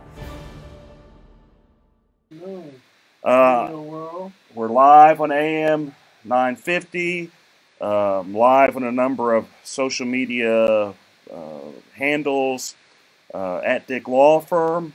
So let's just kind of dig into it. We've got a number of topics. So should a white insurance adjuster who's working for an insurance company, and I hate even bringing up really his nationality, his race, but should a white insurance adjuster suggest that an arbitrator be Hispanic because the policyholder is Hispanic?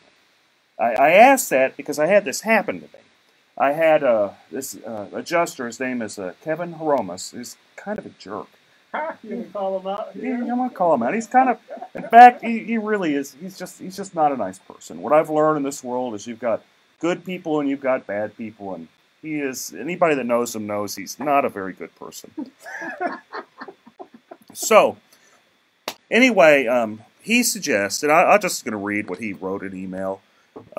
He suggests, let's pull it up, as an alternative umpire, which is, I'm just going to say, arbitrator selection due to plaintiff's Hispanic heritage. Apparently now he cares that my client's Hispanic. I'd offer this other person as an alternative. And my question is that kind of racist? Is it inappropriate? I mean, could they pick another, insurance adjuster because my client's Hispanic? I'm just wondering.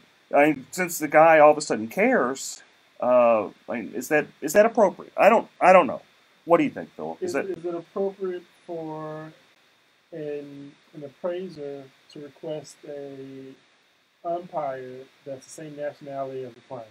Yeah, whenever no one else is the same nationality, not even the person requesting. Yeah, it seems like you're kind of infusing race into a situation that for now there's a language barrier issue. I think a language barrier issue. I think the courts have a way to kind of bring in an interpreter. I think for the most part that should be suffice. I don't necessarily think that it's about a jury of your peers at this particular point. If your peers would be the same nationality, I think it's more so about making sure that you have an arbitrator that understands the law, the rules, that guide the policy, and kind of go from there. It shouldn't necessarily be based on a race. I know a lot of people may feel a little bit more comfortable, perhaps. I know if I'm in court, if I have an African American judge and I'm African American, I may not necessarily get special treatment. And in some cases, it may be some tough love because they feel like I should know better. So is this like him saying, my client might get special treatment, or is he? I don't know. It's kind of inferring that you only get special treatment from a judge or an arbitrator with the same ethnic background. Then another question I have is why would an insurance company even hire a joker like that? Because it sounds like they're setting them up for some type of lawsuit on being sued just for being racist. Well, the fact that he put that in writing is a little bit more concerning. I mean, even if you're thinking something, or even if that's your strategy, to actually send that over email, because from what I understand, you can actually have your email subpoenaed. I'm not an attorney, but you can have your email subpoenaed, as well as text messages these days. So I'm not sure why someone would put that in writing. You can even have the opposing counsel talk about it on his radio show. I mean, imagine that. Imagine that would happen. Yeah. Nothing on the internet is safe from anybody. No. So Russell, you're a lawyer. You practice criminal law, family law. Special guest Russell. I think you may have forgot to introduce him. I know. I am not a very good host. I'm sorry. I didn't have a number of. I should have had more Southern hospitality. I know. I'm a jerk plaintiff's lawyer. They call me, reptilian, all this type of stuff. Perhaps we should have had a radio host that's the same nationality. They might have been. I know. They might have been nicer. I'm sorry. So Russell, step up. Tell me what you think. Tell me about you. Tell me what you think about this. Hey, my name's Russell. I'm Russell Newman of Newman & Rodriguez Law Firm. I do mainly criminal and juvenile, but I have a partner and she does family. I think it's a very interesting issue. I have that come up a lot in cases, such as DWIs and such. I think the issue is, how is it framed? Does this person suggest that you have someone who's of the same race, or does he require someone of the same race? Why does he want someone of the same race? I think there are issues there within that have to be answered. I don't on its face love the idea, no, I don't. But I'd like to know the thinking behind it before I say it's absolutely inappropriate or is appropriate or is not. or whatever. But on its face, yes, I do find it kind of disturbing. Well, why would you even go down that path? This is my first question. What is it? What does it matter their race? It doesn't. I mean, what is it? I mean, I'd hope, and the current arbitrator's former county attorney Michael Fleming, who I can tell you personally, I could go up to him and tell him what I think, and he's going to say he don't care. He's going to make his own decision because that's just how he is. Period. And they just, I mean, I guess they'd rather. I don't know. I don't know. It just seems weird. But you brought your law partner, your spouse. You brought her along with you today. Absolutely. Yeah. And y'all share triplets, as we were talking about. They are 2.5 years old. I love them to death, and they are hastening my death at the same time too, probably. Well, that's you don't really. These are your first. First and only. 3 at a You time. guys are just warming up, man. Just figured out how to do that right. Now you're gonna just call it.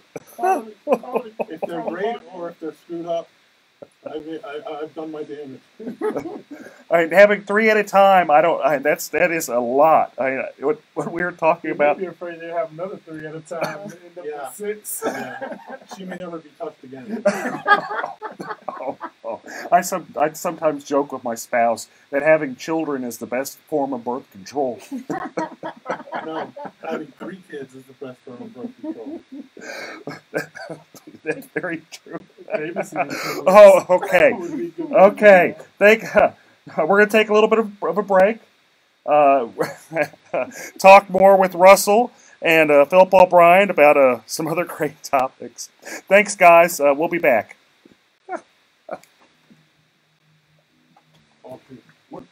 What's your wife's name? Cynthia. Okay, Cynthia. Sorry.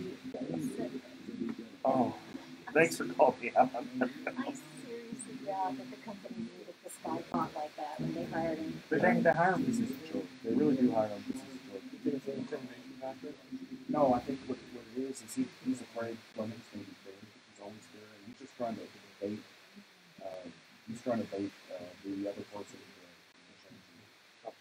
But he's just wildly inappropriate. The guy's always wildly inappropriate. We do some stuff on having to deal with someone who's a justice is just insane. Because they go crazy, and of course it's their bottom line. The least amount that they give you, the better it is for their company to hold on. But it becomes ridiculous after a point. Well, essentially their job is to be a fit. That's the main goal, is to make them fair as they could be so that they can save more money for their company. That's true. That's true. If they were fair, I'd probably be out of business. Because they wouldn't need you. No, they wouldn't be. Full-time radio host here. Oh, yeah. Starving full-time radio host. Hey guys, thanks for tuning in. Oh man. Okay. Ours is still streaming. I don't know how to call it. Oh, it's gonna stream all the way through. Well, mine is on my phone. I'm streaming all this. Yeah, good. A lot of people asking about the propositions. Oh, we can talk about the propositions. You know how I feel about the firefighters. I haven't seen a bunch of great people joining in.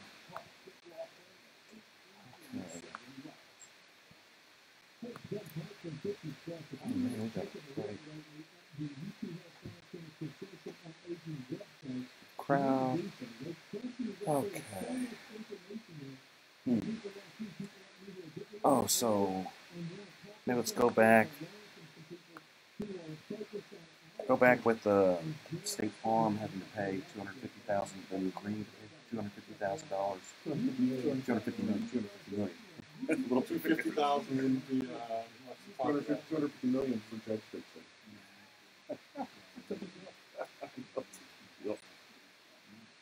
Oh, in a time like that, you know, we're pushing laws that favor insureds.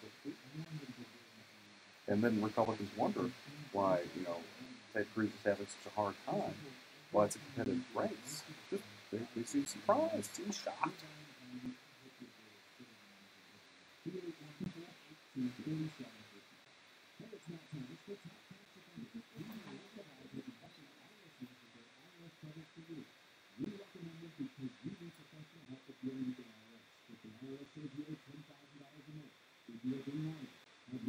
want something with the background? Oh, I can hear everything.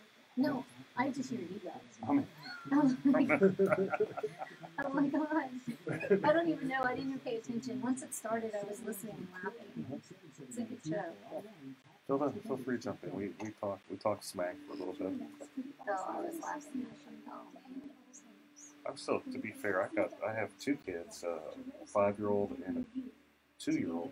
I can just imagine having three-year-olds, three-year-olds. Two and a half. So they're doing the treble twos right now? Oh, yes. Okay.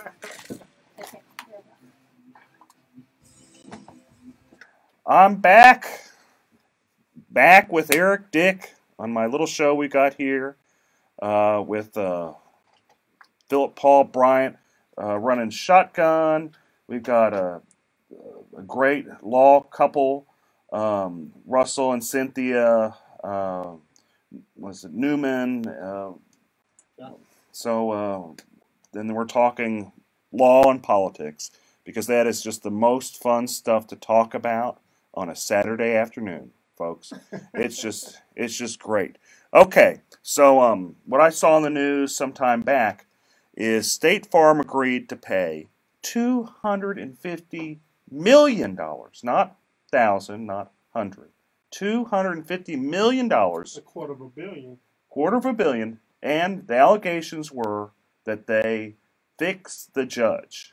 When I say fix the judge, there's an underlining case, and they got that judge kicked out to get another judge that they pretty much paid for to kick out a meritorious case, and they got sued over that and settled it for $250 million. Yeah, this was Illinois. You know how they do Chicago politics style, right? I think it was the state Supreme Court. From what I saw, it was a state Supreme Court case. A judge was originally, I guess he was an appellate judge in the circuit court for a little bit, and then I guess when the seat came open, they threw looks like it was about $5 or $6 million behind his campaign. $5 or $6 million with the M. Bigger question is, can we get some of these State Farm PACs to donate to some of our judges? Just kidding. Just how about donating to us? Well, I think okay. So let's break this down a little bit because this could go a lot of different ways. So you've got an insurance company, the biggest one in the nation.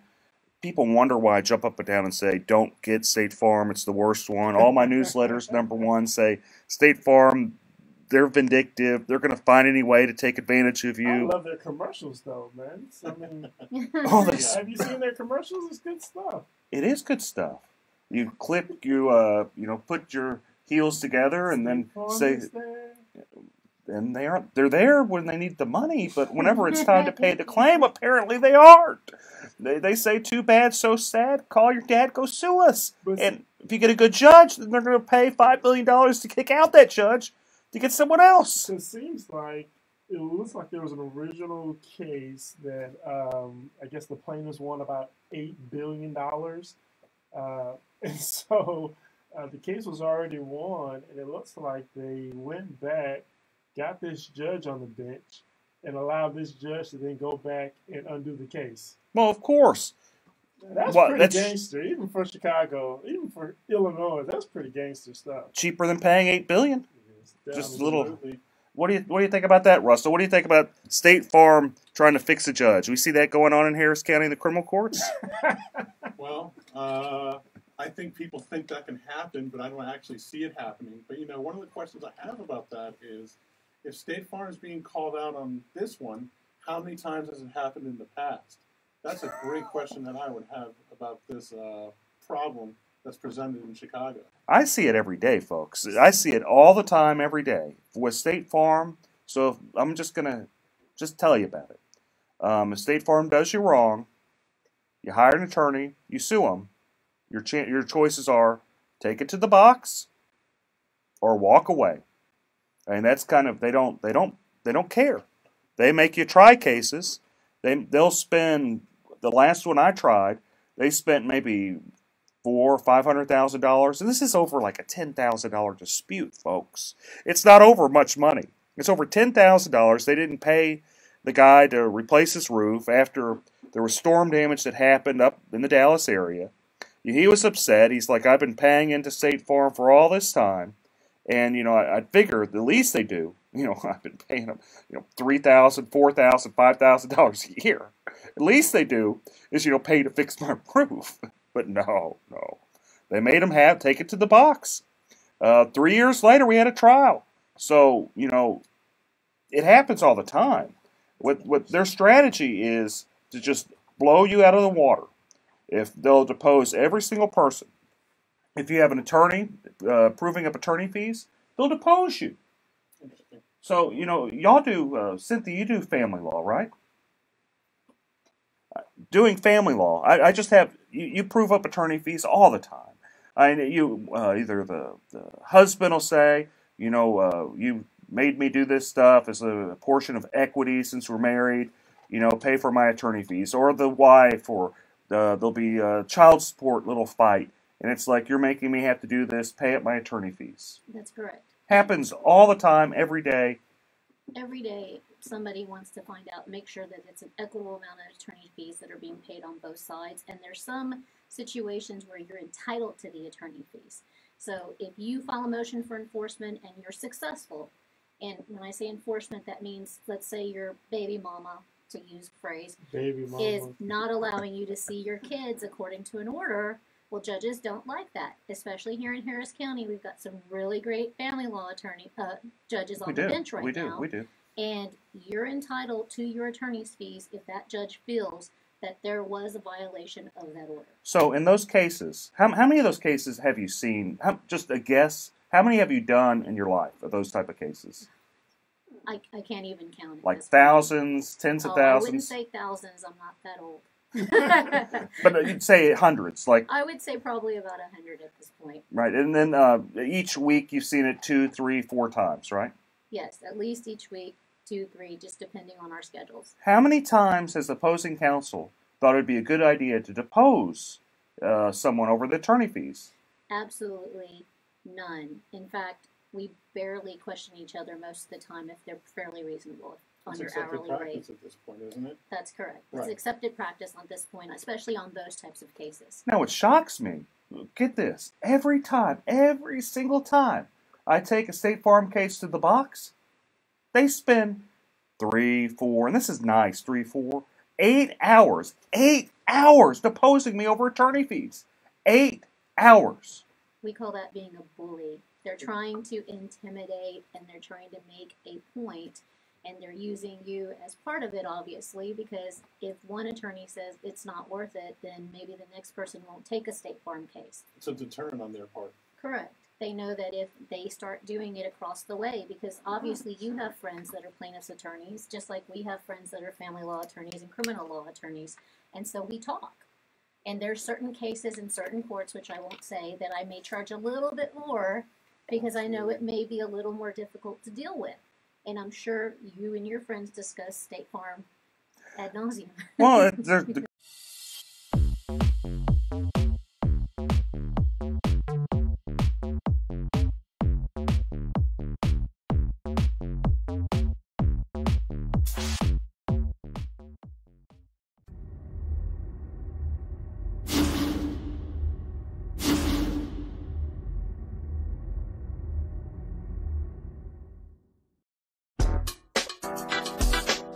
Breaking the law, one meal at a time, feeding the homeless. It is morally wrong to make it a crime to give food. A Houston man who feeds the homeless because of his faith is suing the city, challenging the established charitable feeding ban. The often debated ordinance has banned sharing food in public groups of more than 5 people without city permission since 2012. The city says you can give food to 5 people, not 6. What are you supposed to tell the 6th person? I met my quota today? The city wants to dismiss Philip Paul Bryant's lawsuit. That's a crime? What does this world come to? It's a sad day whenever trying to prevent a fellow human from starving is a crime. The city says the ordinance aims to curb trespassing and littering, both of which were already prohibited in the municipal code prior to the passing of the ordinance. While some Houstonians are in support of the lawsuit, I really hope he wins his case, and I really hope they lift those sanctions so we can be able to give more to the needy. So if you're willing to help more than 5 homeless people, you should be able to do that. some even challenge the city's support of their citizens. The city isn't going to take care of their homeless people. That's their people. Somebody got to take care of them. So why can't we take care of them? A question Houstonians will continue to ask as long as the ban remains.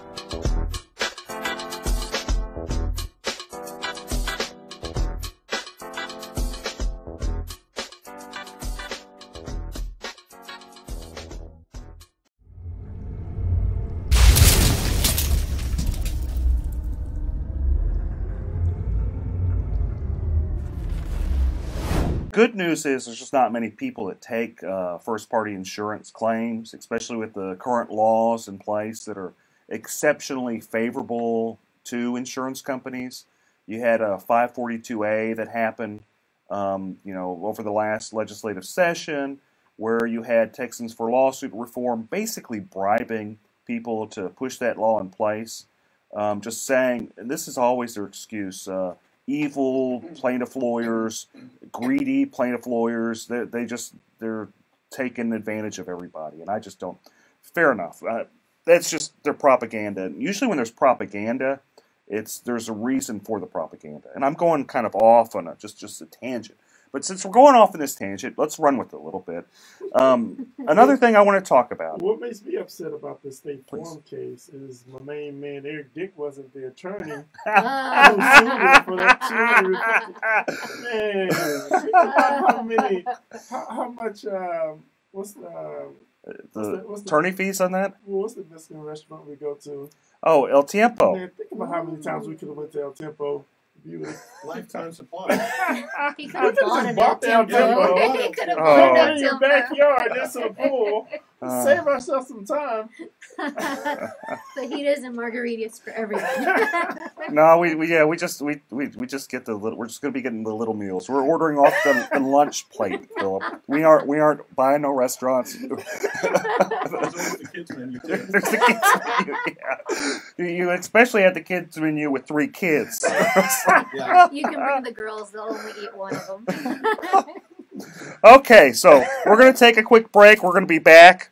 We're going to talk about TWIA, Texas windstorm. We're going to talk about the courthouse state of affairs with family and criminal courthouses. And, of course, we're going to talk about the debate last night with Beto and Ted Cruz. Stay in. Stay with us. Thanks, folks. See you soon.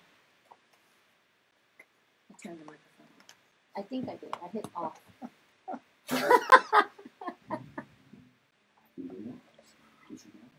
Oh, man. That was funny. That was. Oh, man. That's what brought. No, I've been doing this 100 ounces of water a day, trying to make sure I stay hydrated, and I'm like, because it helps with your intake of food as well. So yeah, it fills me up, and so that doesn't bode well for sitting anywhere for an hour or 2. I always try to. I get really bad reflux, so I try to drink water and eat healthy. Avoid all the stuff you like, everything that's good, Exactly. everything that tastes good. It's bad for reflux. I know. I have that. Life well lived might be better than a long life. Well, I got kids too. I'm not going short. Yeah, the 2-year-old. That's. You guys got. You're not a spring chicken when you had the kiddos, which ain't nothing. I don't mean to be nothing. I wasn't young when I had my kiddos either. It's tough. It's amazing. It's some of the best parts of your life. It is. It's great. And I tell people I had them late, but I had a good time before, so it's not like I'm sitting here missing the vacations or doing things. No, and then you got your kiddos, the way they look at you, the way the things they do is just so adorable. How they interact. they're happy just to sit on you and watch TV They for like a short period. they will manipulate you the rest of your life. They try. They try. Very much the Hispanic mama, so. And people laugh at me, but I'm like, you take my kids in public, they eat out once or twice a week, and we don't have issues. No, nothing's wrong with that. I sit there. I may not eat, but it's just to train them as they get older so they know how to behave when you're in public, because we eat out probably 2 or 3 times a week with them, and then ourselves forget it to eat. Nothing's wrong with that. And y'all you're in the swamp. You're chugging along. You got like doing family law and criminal law. That's tough. That's tough work. Slow down. We had them in the NICU for 6 weeks. They were home for 2 weeks when we tried a sexual assault case in Galveston. So we were leaving them at 7 with the nanny and getting back at 7 and then taking care of them, and they weren't sleeping through the nights. So we were living on an hour and a half to 2 hours of sleep a night while we tried the sexual assault case. It was crazy. I think about it now, and I can't even believe we survived. It's awesome. It's just awesome in itself, and that y'all are able to push a successful law firm. And you got 3 kiddos, like young kiddos, and just doing it. I mean, you aren't sleeping, but you're doing it. Well, we have a lot of, we have extended family. My family, I come from a very big family, and so they help out quite a bit. And then, like today, I was lucky my secretary's daughter had early childhood development as her major, so she's in student teaching and not making money. So she's happy to come over on Saturdays and take care of the kids for us for a few hours for not that much. And otherwise I would be coming here. You know, our family wants to do things with their families too. I know.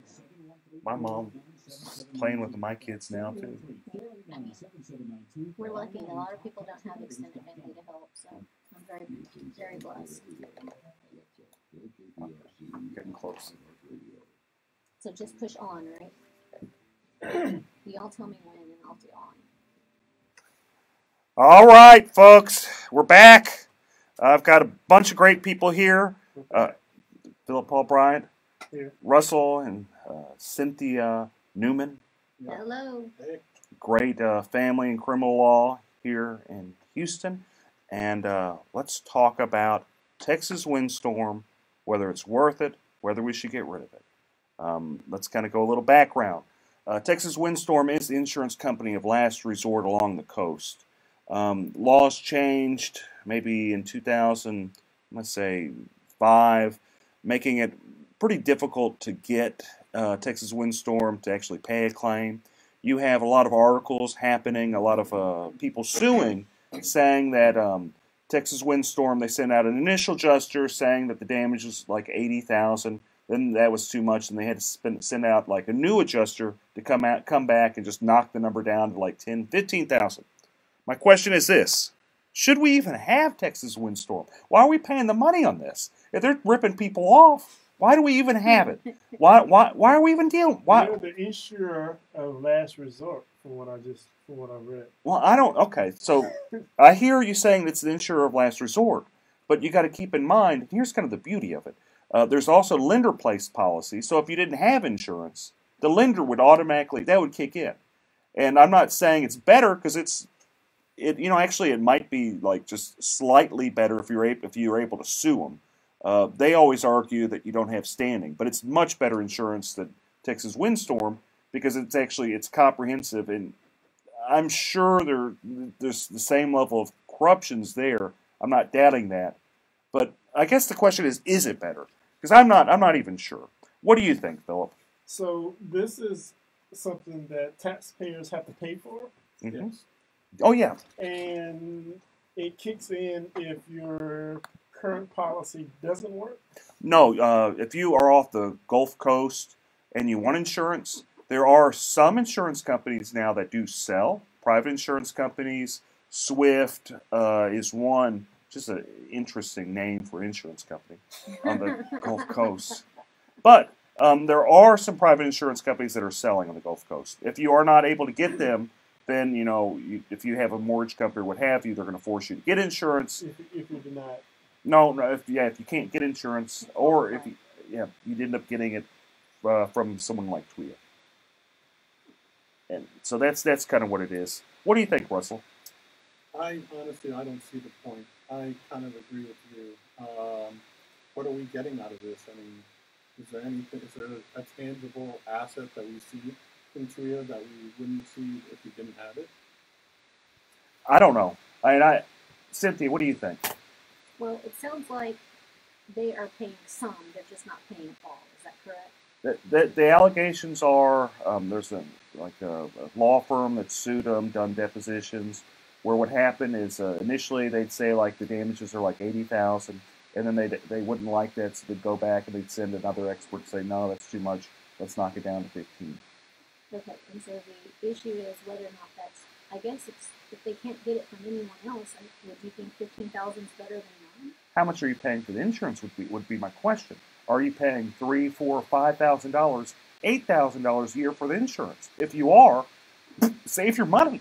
That's true. Well, that's similar to being forced to have any kind of health care insurance I think as well. about insurance in general. For some people, they pay whatever the penalty is. It's $600 to $1,000 or something like that. Versus you don't want to know what we pay every month. No, it's probably similar to what I pay every month. And so that's part of the issue. Is just is it worth it in the long run when you save it? I guess when you, depending on how much they're going to pay, that if the history is that they're not going to be covering these, then no. I mean, you can save your $1,000, $1,200 a month, and you just put that $15,000 towards whatever damage you end up getting. And if you have a mortgage company, the mortgage company is going to charge you for lender-placed policy, which that will pay because the mortgage company is going to want the house fixed. Correct. I don't know if they'll pay right. They probably won't pay right. But I imagine they'd pay something. They'd at least pay enough. I'd hope that, well, who knows? I imagine, I've had cases where the lender-placed policy didn't pay stuff, so maybe I'm just too hopeful. Maybe I'm just too optimistic. I wonder if it's really that much every month, because it makes me think kind of something synonymous with us. We live in a flood zone, so we have to pay flood insurance, and we pay, and it's going up over the last few years, and it was, I think, $1,600 this year. So $1,600 over the 12 months, and if you pay that for this type of insurance, if you get $15,000 for damage, that may be worth it. So what's fascinating about flood insurance? Sit around and wait for FEMA. That's something. That's a legitimate point. Oh, we're sorry. You'll be waiting around for quite a while. The Red Cross is good for 500, I think. So what's interesting about NFIP, if we're going to go into a little bit, it's a government subsidized program where you have businesses, individuals purchasing insurance that, when I say subsidized, in theory, they're supposed to pay out more than they collect, and they probably do. I don't doubt it. But having said all that, what my issue with NFIP is, I don't understand why they offer it to the business community, to school districts, to stuff like that. Whenever you can actually buy insurance on the private market, flood insurance, and it's not that much more. So that's kind of another. I kind of wonder about that. And I'm going on a side note. Russell, tell me the state of affairs in the criminal courthouses in Harris County. Well, it's a pretty big cluster. It's a big problem. I think in what's been over a year, they have done nothing to ameliorate the situation. But I think the original criminal courthouse was such a disaster that if they fix that somehow, which I don't see how they can, maybe there may actually be a blessing somehow. But for right now, I'm running from juvenile court to civil court to a small portion of the criminal court, all to cover the same criminal docket. And it pushes back civil cases that like you have to try, or family cases that my partner has to try, because criminal cases take precedence because your freedom's at stake. And so I feel not only do I have to cover so much more ground in the same amount of time, my cases get precedence in the court, and that backs everything up. So I think they really, really need to focus on having each courthouse for each kind of law again. But I think we're moving very slowly and haven't seen any improvement, and it kind of gets me down because I don't know what Harris County is doing to fix this ability. Aren't they still using parts of the building? Because I know a family that had a case down there, And it seems like it kind of redirects you automatically when you go to the criminal court. They tell you to go to the civil court, even though they're having some criminal court cases in the criminal court. What's going on? What do you think, Cynthia? They may try the cases in different courts. So let's say for regular settings, you have regular court appearances, you go to the civil courthouse. Right. Well, one day you may show up, if you're set for trial, they're going to send you back to another courthouse to actually try the case. So it can get confusing for people, and they have now opened up the 20th floor. A couple floors. Of 17 through 20. Of the main criminal courthouse, Which is the on courthouse, 201 Franklin. right, which is the courthouse floor that was the least affected. So what they're saying is it's the easiest ones to open. But they're saying the other ones are so far from being open that they're not even optimistic. So they're just kind of doing one floor at a time as far as this? I think they're opening the floors that were not destroyed. They're saying the other floors have been so damaged that they can't open them anytime soon without major construction. Well, and what the background here, if folks are just tuning in, they don't understand what we're talking about, is the civil courthouses, more specifically, the criminal courthouse got flooded, just something severe, from Hurricane Harvey. There was a basement, doors. I think they had some roof problems. Sprinklers went off. It wasn't roof problems. I actually remember this quite well, because they asked me a little bit about the insurance. So, oh no, okay. And Chris Daniel was on here last week, and I know he's hustling. He's doing what he can, but there's only so much the district court can do. It's really a great district court to deal with. I don't even know the man personally, but if I have problems on cases, he answers my messaging on Facebook. I know. It's just amazing. Yeah, he hustles. So criminal courthouse flooded. All the cases got moved over to the civil courthouse. The old family courthouse, is it even being used anymore? Yeah, it's being used for misdemeanors right now. It The is. civil courthouse is felonies, and the old family courthouse is being used. Misdemeanors and 4D courts, which are the OAG courts. Child support. Yeah, the child support, the Title 4D, or the Attorney General brings them for to pay child support. Yeah. So what kind of cases do you do, Russell? I've tried everything from Class C tickets to murder. I mean, Got a murder case? Yeah, sure. DWIs, ag assaults. DWI, you could have represented Vito. Yeah, right. And you know what? If I did, no one would know about it. Well, we'll get into that. That might be a good segue. So if people want to find out about you, Russell, where do they look? Well, you can type in my name in Google, and the first thing that comes up is my website, but officially it's newmanandrodriguez.com, and it gives us a little dossier about who we are, and we're just fighters. We fight our cases. We don't plead. We rarely work them out, and we come out on top if you hire us. Perfect. Hang out between the courts and watch them run from one court to another. Absolutely. That's awesome. We're going to be right back, folks. Stay tuned. We're talking about Beto versus Cruz, the debate. Thanks, guys.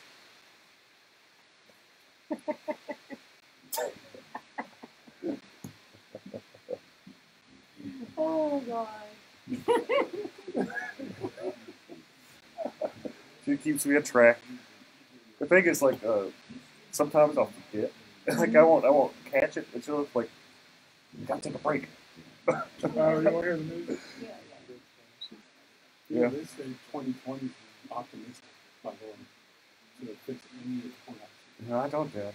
I don't. So that's thinking 2021, 2022. It's saying 2020 is optimistic. My hope is that they actually. The problem with the criminal courthouse. Well, there's a problem with the criminal courthouse. But the biggest problem that I saw is that you couldn't get into the darn thing. So if they are repairing it, I hope they actually fix it so you can actually go up the elevator. How much are they spent? Might be start definitely. Because I mean.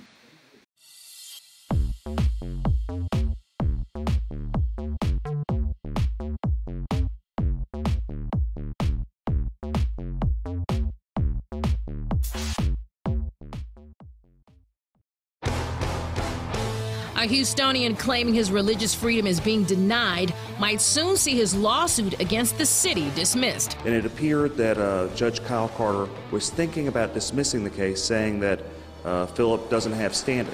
Philip Paul Bryant filed a lawsuit in 2017 claiming his religious rights to charitable giving were being infringed upon by a 2012 Houston Feeding the Homeless ordinance. In the city of Houston, you can give 5 homeless people a sandwich, but that 6th sandwich, that's the one that will cost you. Could be fined $500 to $2,000, or you could even take the risk with going to jail. According to his attorney, Eric Dick, Bryant's case may not find a home in Harris County Civil Court. They're saying that my client, he waited over a year to file a lawsuit since he found out about the law. If people just found out about the law and they want to sue the city for this illegal act, I'm happy to represent them for free. I think that it's a mean world whenever acts of charity are criminal. To be fair, the ordinance doesn't outright ban the giving of food to the homeless. It just creates a lot of hurdles to jump through to do it lawfully. My children are a big deal in this, and teaching them how to give to the community. If they want to make 10 sack lunches and go hand them around downtown Houston, I shouldn't have to go to my government office in order to obtain permission just to give those sandwiches.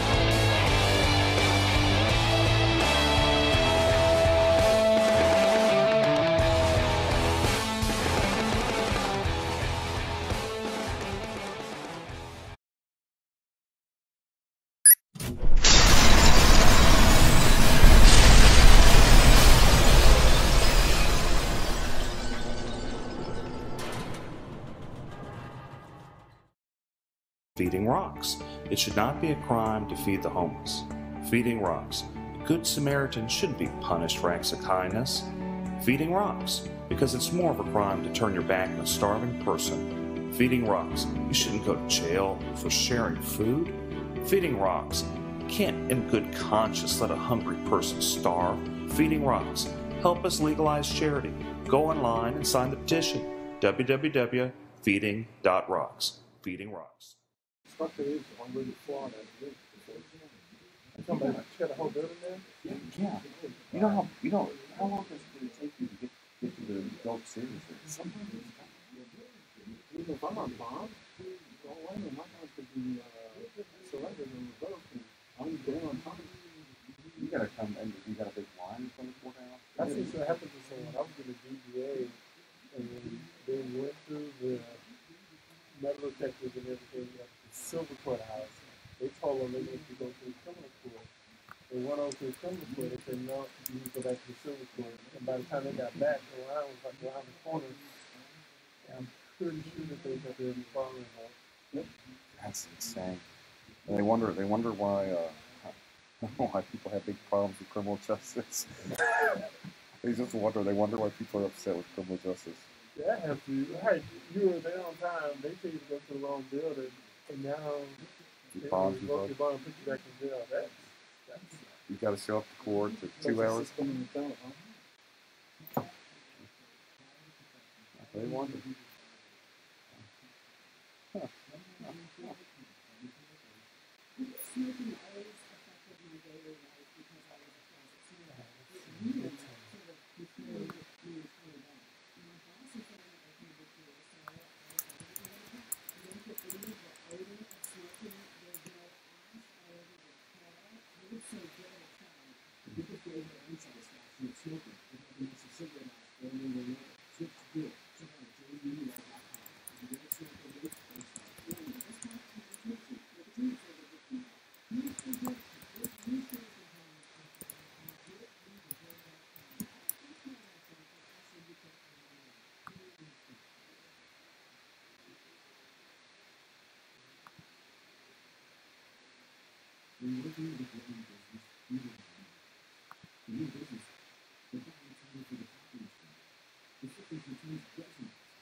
Weird. So what it is working. Periscope, YouTube, Facebook, streaming, Twitch.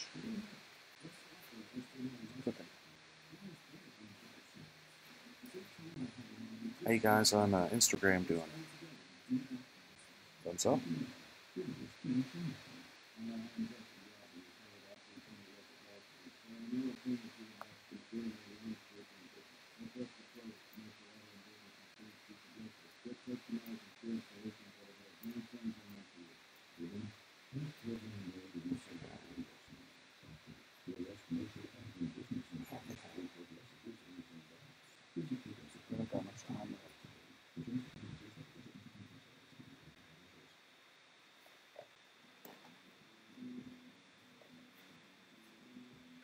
I just can't believe they just let me let me have this show. I think they're just gotten desperate at KPRC. Find some poor lawyer on the side of the street and then just give them a show. That's funny. We'll host for food. Yeah, well, that's right. That's the sign I had. Thanks, guys. I'm back. Eric Dick. Let's just kind of jump into it. Beto versus Cruz. What do you think, Russell? What do you think of the debate that happened last night? I think Beto really has a good campaign on his hands. I think there are many people that are coming to my house day after day asking me to sign for them, and there's more signs on every lawn. I keep getting text messages. Yeah, I get text messages too. You know, he's really trying, and he has this grassroots campaign, but I don't think he's going to beat Cruz. I don't think he has what it takes. I think he's likable, but I don't think he doesn't have the experience. He doesn't have the experience. He doesn't have the aura about him to be our next senator. Since when did his experience become a requirement to win an election? I guess not. What are you talking about, man? Just in comparing the two, when you Right. look at the two of them, when you're trying to determine which do you feel will win in the long run, it just seems like Cruz seems more together. Now, I'm not saying we're supporting either. We're not getting into that drama here. Well, in my opinion, I'm just talking about as far as the ability to get out the vote, make sure your voters, make sure your base shows up for the election. That's who determines. I mean, because there's a lot of great judicial candidates on the ballot. Phenomenal. Sherry Dean, John Schmoody, Alicia York, yes. Millard. Yes. Prime. It's Prine. Judge Prine is on there. Charlie. Right, but it's Charlie. not. Hi, Judge Prine. He's probably watching. If you're listening, hi, he Judge probably Prine. is. He probably is. Just kidding. Just kidding. Oh. Yes, there are a lot. But it's not based on that. It's based on who gets the people out to vote. I mean, right. All of those judges are in jeopardy of losing their jobs. Absolutely. If the Republican base doesn't get out there and kick butt, or if the Democrats are some way super motivated to come out to vote. Well, I see some of the judges that are really trying. They're going a little bit further than normal because I think they really do feel that they need to just advocate for themselves. And I think they're right. Just me sitting on the sidelines here, I see that I've never seen so many signs. I've never seen so much support for a Democrat running for U.S. Senate. I'm not saying he's going to win because he's not. He doesn't have the ability to get Republicans to support him, and unfortunately, Texas is at least 2/3. I'll be generous and say 60% Republican. And I'm not saying the Republicans like Ted Cruz, because a lot of them don't. Shockingly, a very large amount of them don't. I'm sorry, folks, they don't. I have county commissioners in Harris County telling me what a SOB he is. And these are people in his own county. I'm not going to name names. Not this You're not time. safe on this show. I'm not going to name names, but if you know me, you can deduct it pretty quick. But I have. Only 4 of them. I know there's only 4 of them. But anyway, my point is this: is that for Beto to win, and I think he had more of a shot prior to the debate. But for him to win, he has to have crossover appeal. And all he did is he showed he was a liberal Democrat. Correct. Moderates wanted to vote for him. They still don't like Ted Cruz. I don't know whether they're going to vote or not. Independents, they don't particularly like Ted Cruz, but they're afraid of Beto because he's a socialist. And maybe he's not per se a socialist, but he's very, very liberal, and that can't be denied. So that's it. I think the race truly is Beto's to lose, and he's losing it. And you think if he was in the middle, he'd have a greater shot at that point? I absolutely think he could win. I think he'd win.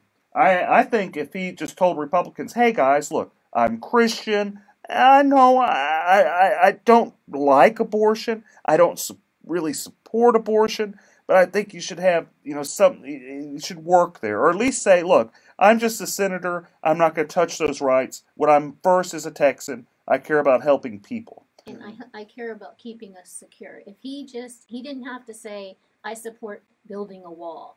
He just had to say, I understand that something needs to be out there to secure our borders, to take care of us as Texans. And he was right about not having a wall, dividing your property. That happens along the border. You have the government actually build a wall and separate your property, where he's right on that. He is. You shouldn't have government going there and putting a big wall in the middle of your property. Correct. Taking away your real estate. Probably pay your rent. If they would, I wouldn't mind the wall. Right. Chip in. So he's not off on that. I do support a wall being built. I just don't think you should destroy people's property building the wall. Well, I thought he did a really good job of comparing him to Hillary. He kept Ted Cruz? Ted Cruz. He kept saying you and Hillary, which is a really good strategy in my opinion. And he also started talking about him not being lockstep with Texas. That's not what he tried to almost make him the outsider, which I thought he did a really good job. But what Ted also did a good job is acting like a jerk. And that's what he's really good at. And I don't mean to be anything, but whenever you had Beto at the very end try to be nice and Ted kind of being a little sarcastic, it didn't help him. There's a reason why this race is as close as it is. There has to be a reason why. And I don't buy into a bunch of liberals pouring money into it, because that happens all the time. The reason it's so close is because Ted Cruz is not likable. Correct. And the reason he's not likable is how he treats people. And this is what I tell all the politicians I meet, all the great judges that we named before. How you treat people, how you treat the people in your court, how you treat people that you don't even expect. That plays a giant role in politics. And life. And life, and right. Business, and everything. Yeah. It resonates. It does resonate. Well, almost 4 million people did vote for Hillary Clinton, by the way. It was, a 43 to 53% Hillary versus Trump, what was it, 2 years ago? So there are a lot of Democrats in Texas who has the ability to vote for a veto. What was the end numbers with Trump and Hillary? I think Trump got about 53% to Hillary's 43%. Well, there you go. So even 4.8 million to 3.8 million. I'm going to give Beto the benefit of the doubt and say he gets the 48%. Well, and that's the thing. That's the whole point that Eric's making, is that even if he needs to do something to make himself more likable to some of the Republicans that are on the fence, or the independents, because even if he gets what Hillary got, he's not going to win. But that line was, you're still talking about half of the state. So in my opinion, a large portion of where Hillary votes came from was the same area that Cruz is on. Well, what I think Eric is saying is that Cruz is vulnerable right now, right, and Beto could do a better job of grabbing the people that are on the fence by being more moderate, but he's not doing that. He has a shot, and he's not taking it. That's what I think. That's exactly what I'm saying, but I don't think Beto is. I think he comes off as a nice guy, as a passionate guy. Right. I disagree with him strongly on a number of issues, but I think personality only goes so far. Though he has a good personality, he'd have to at least not scare Republicans, even just people that dislike Ted Cruz, to think that even though we dislike Ted Cruz strongly, we might dislike you more. That's basically that's it. Well, you can't underestimate speeches and likability.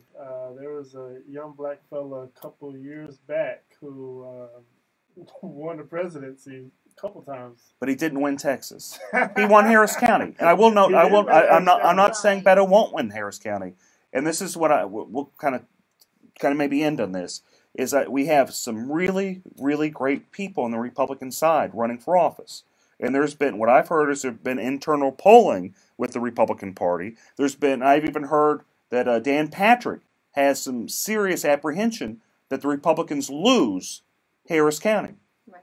And if that happens, it's going to be very sad, because people like Sherry Dean, and I've known her a long time, she is a very, very sweet woman. Roy Moore, too. We almost forgot about Judge Farr. Judge Farr is probably one of the most qualified family law judges on the bench. He's amazing, and he's up for re-election, and that's what's going to be difficult is if people go out there and vote straight party, which I do not advocate. Please don't do that. If you don't know anything about these family law judges, message me on Facebook. I'm happy to discuss it with you. I'm happy to tell you why I support these judges, because they have experience. They do well. They do their job in such a manner that you are proud to work in Harris County. Thank you guys so much for tuning in. I'll see you next week. You guys have a great weekend. Thank you. Thanks. Sorry. That's okay. I talk way too much. Everyone, thanks for tuning in. Hope to hear from you soon. Hope to hear your comments. Thank you. Bye. Thanks a lot, everybody. We appreciate you watching.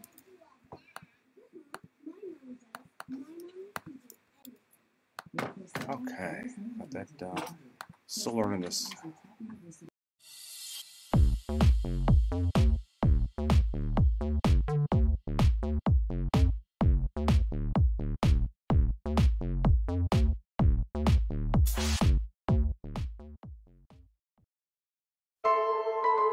A local pastor is fed up, and he's challenging the Houston homeless feeding ordinance. And the city requires you to get a permit if you are going to share food.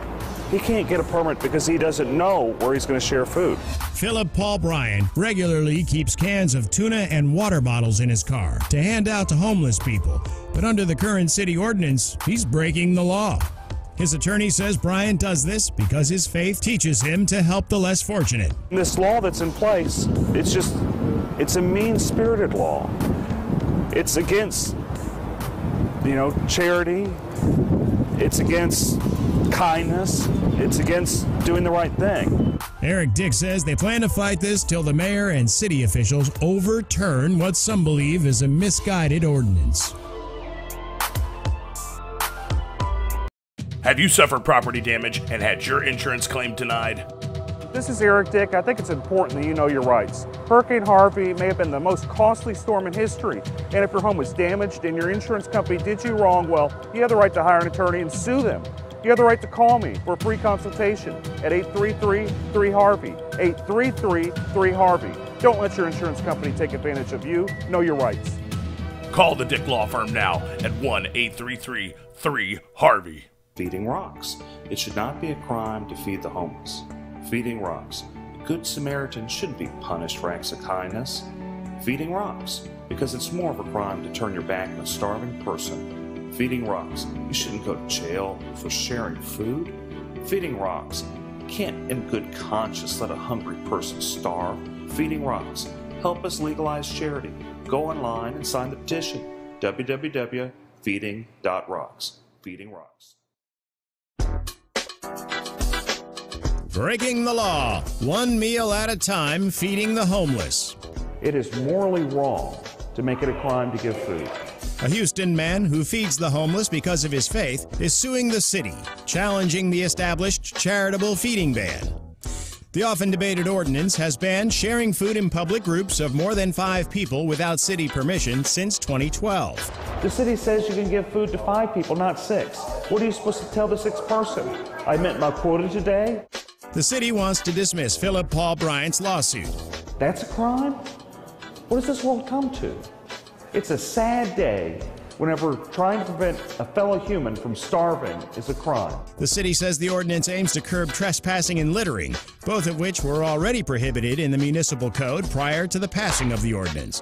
While some Houstonians are in support of the lawsuit, I really hope he wins his case, and I really hope they lift those sanctions so we can be able to give more to the needy. So if you're willing to help more than 5 homeless people, you should be able to do that. some even challenge the city's support of their citizens. The city isn't going to take care of their homeless people. That's their people. Somebody got to take care of them. So why can't we take care of them? A question Houstonians will continue to ask as long as the ban remains.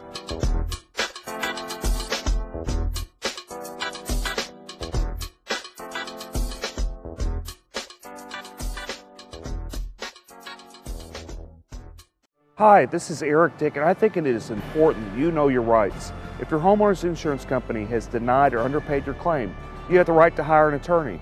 You have the right to call me for a free consultation at 833-7-RIGHTS. That's 833-7-RIGHTS.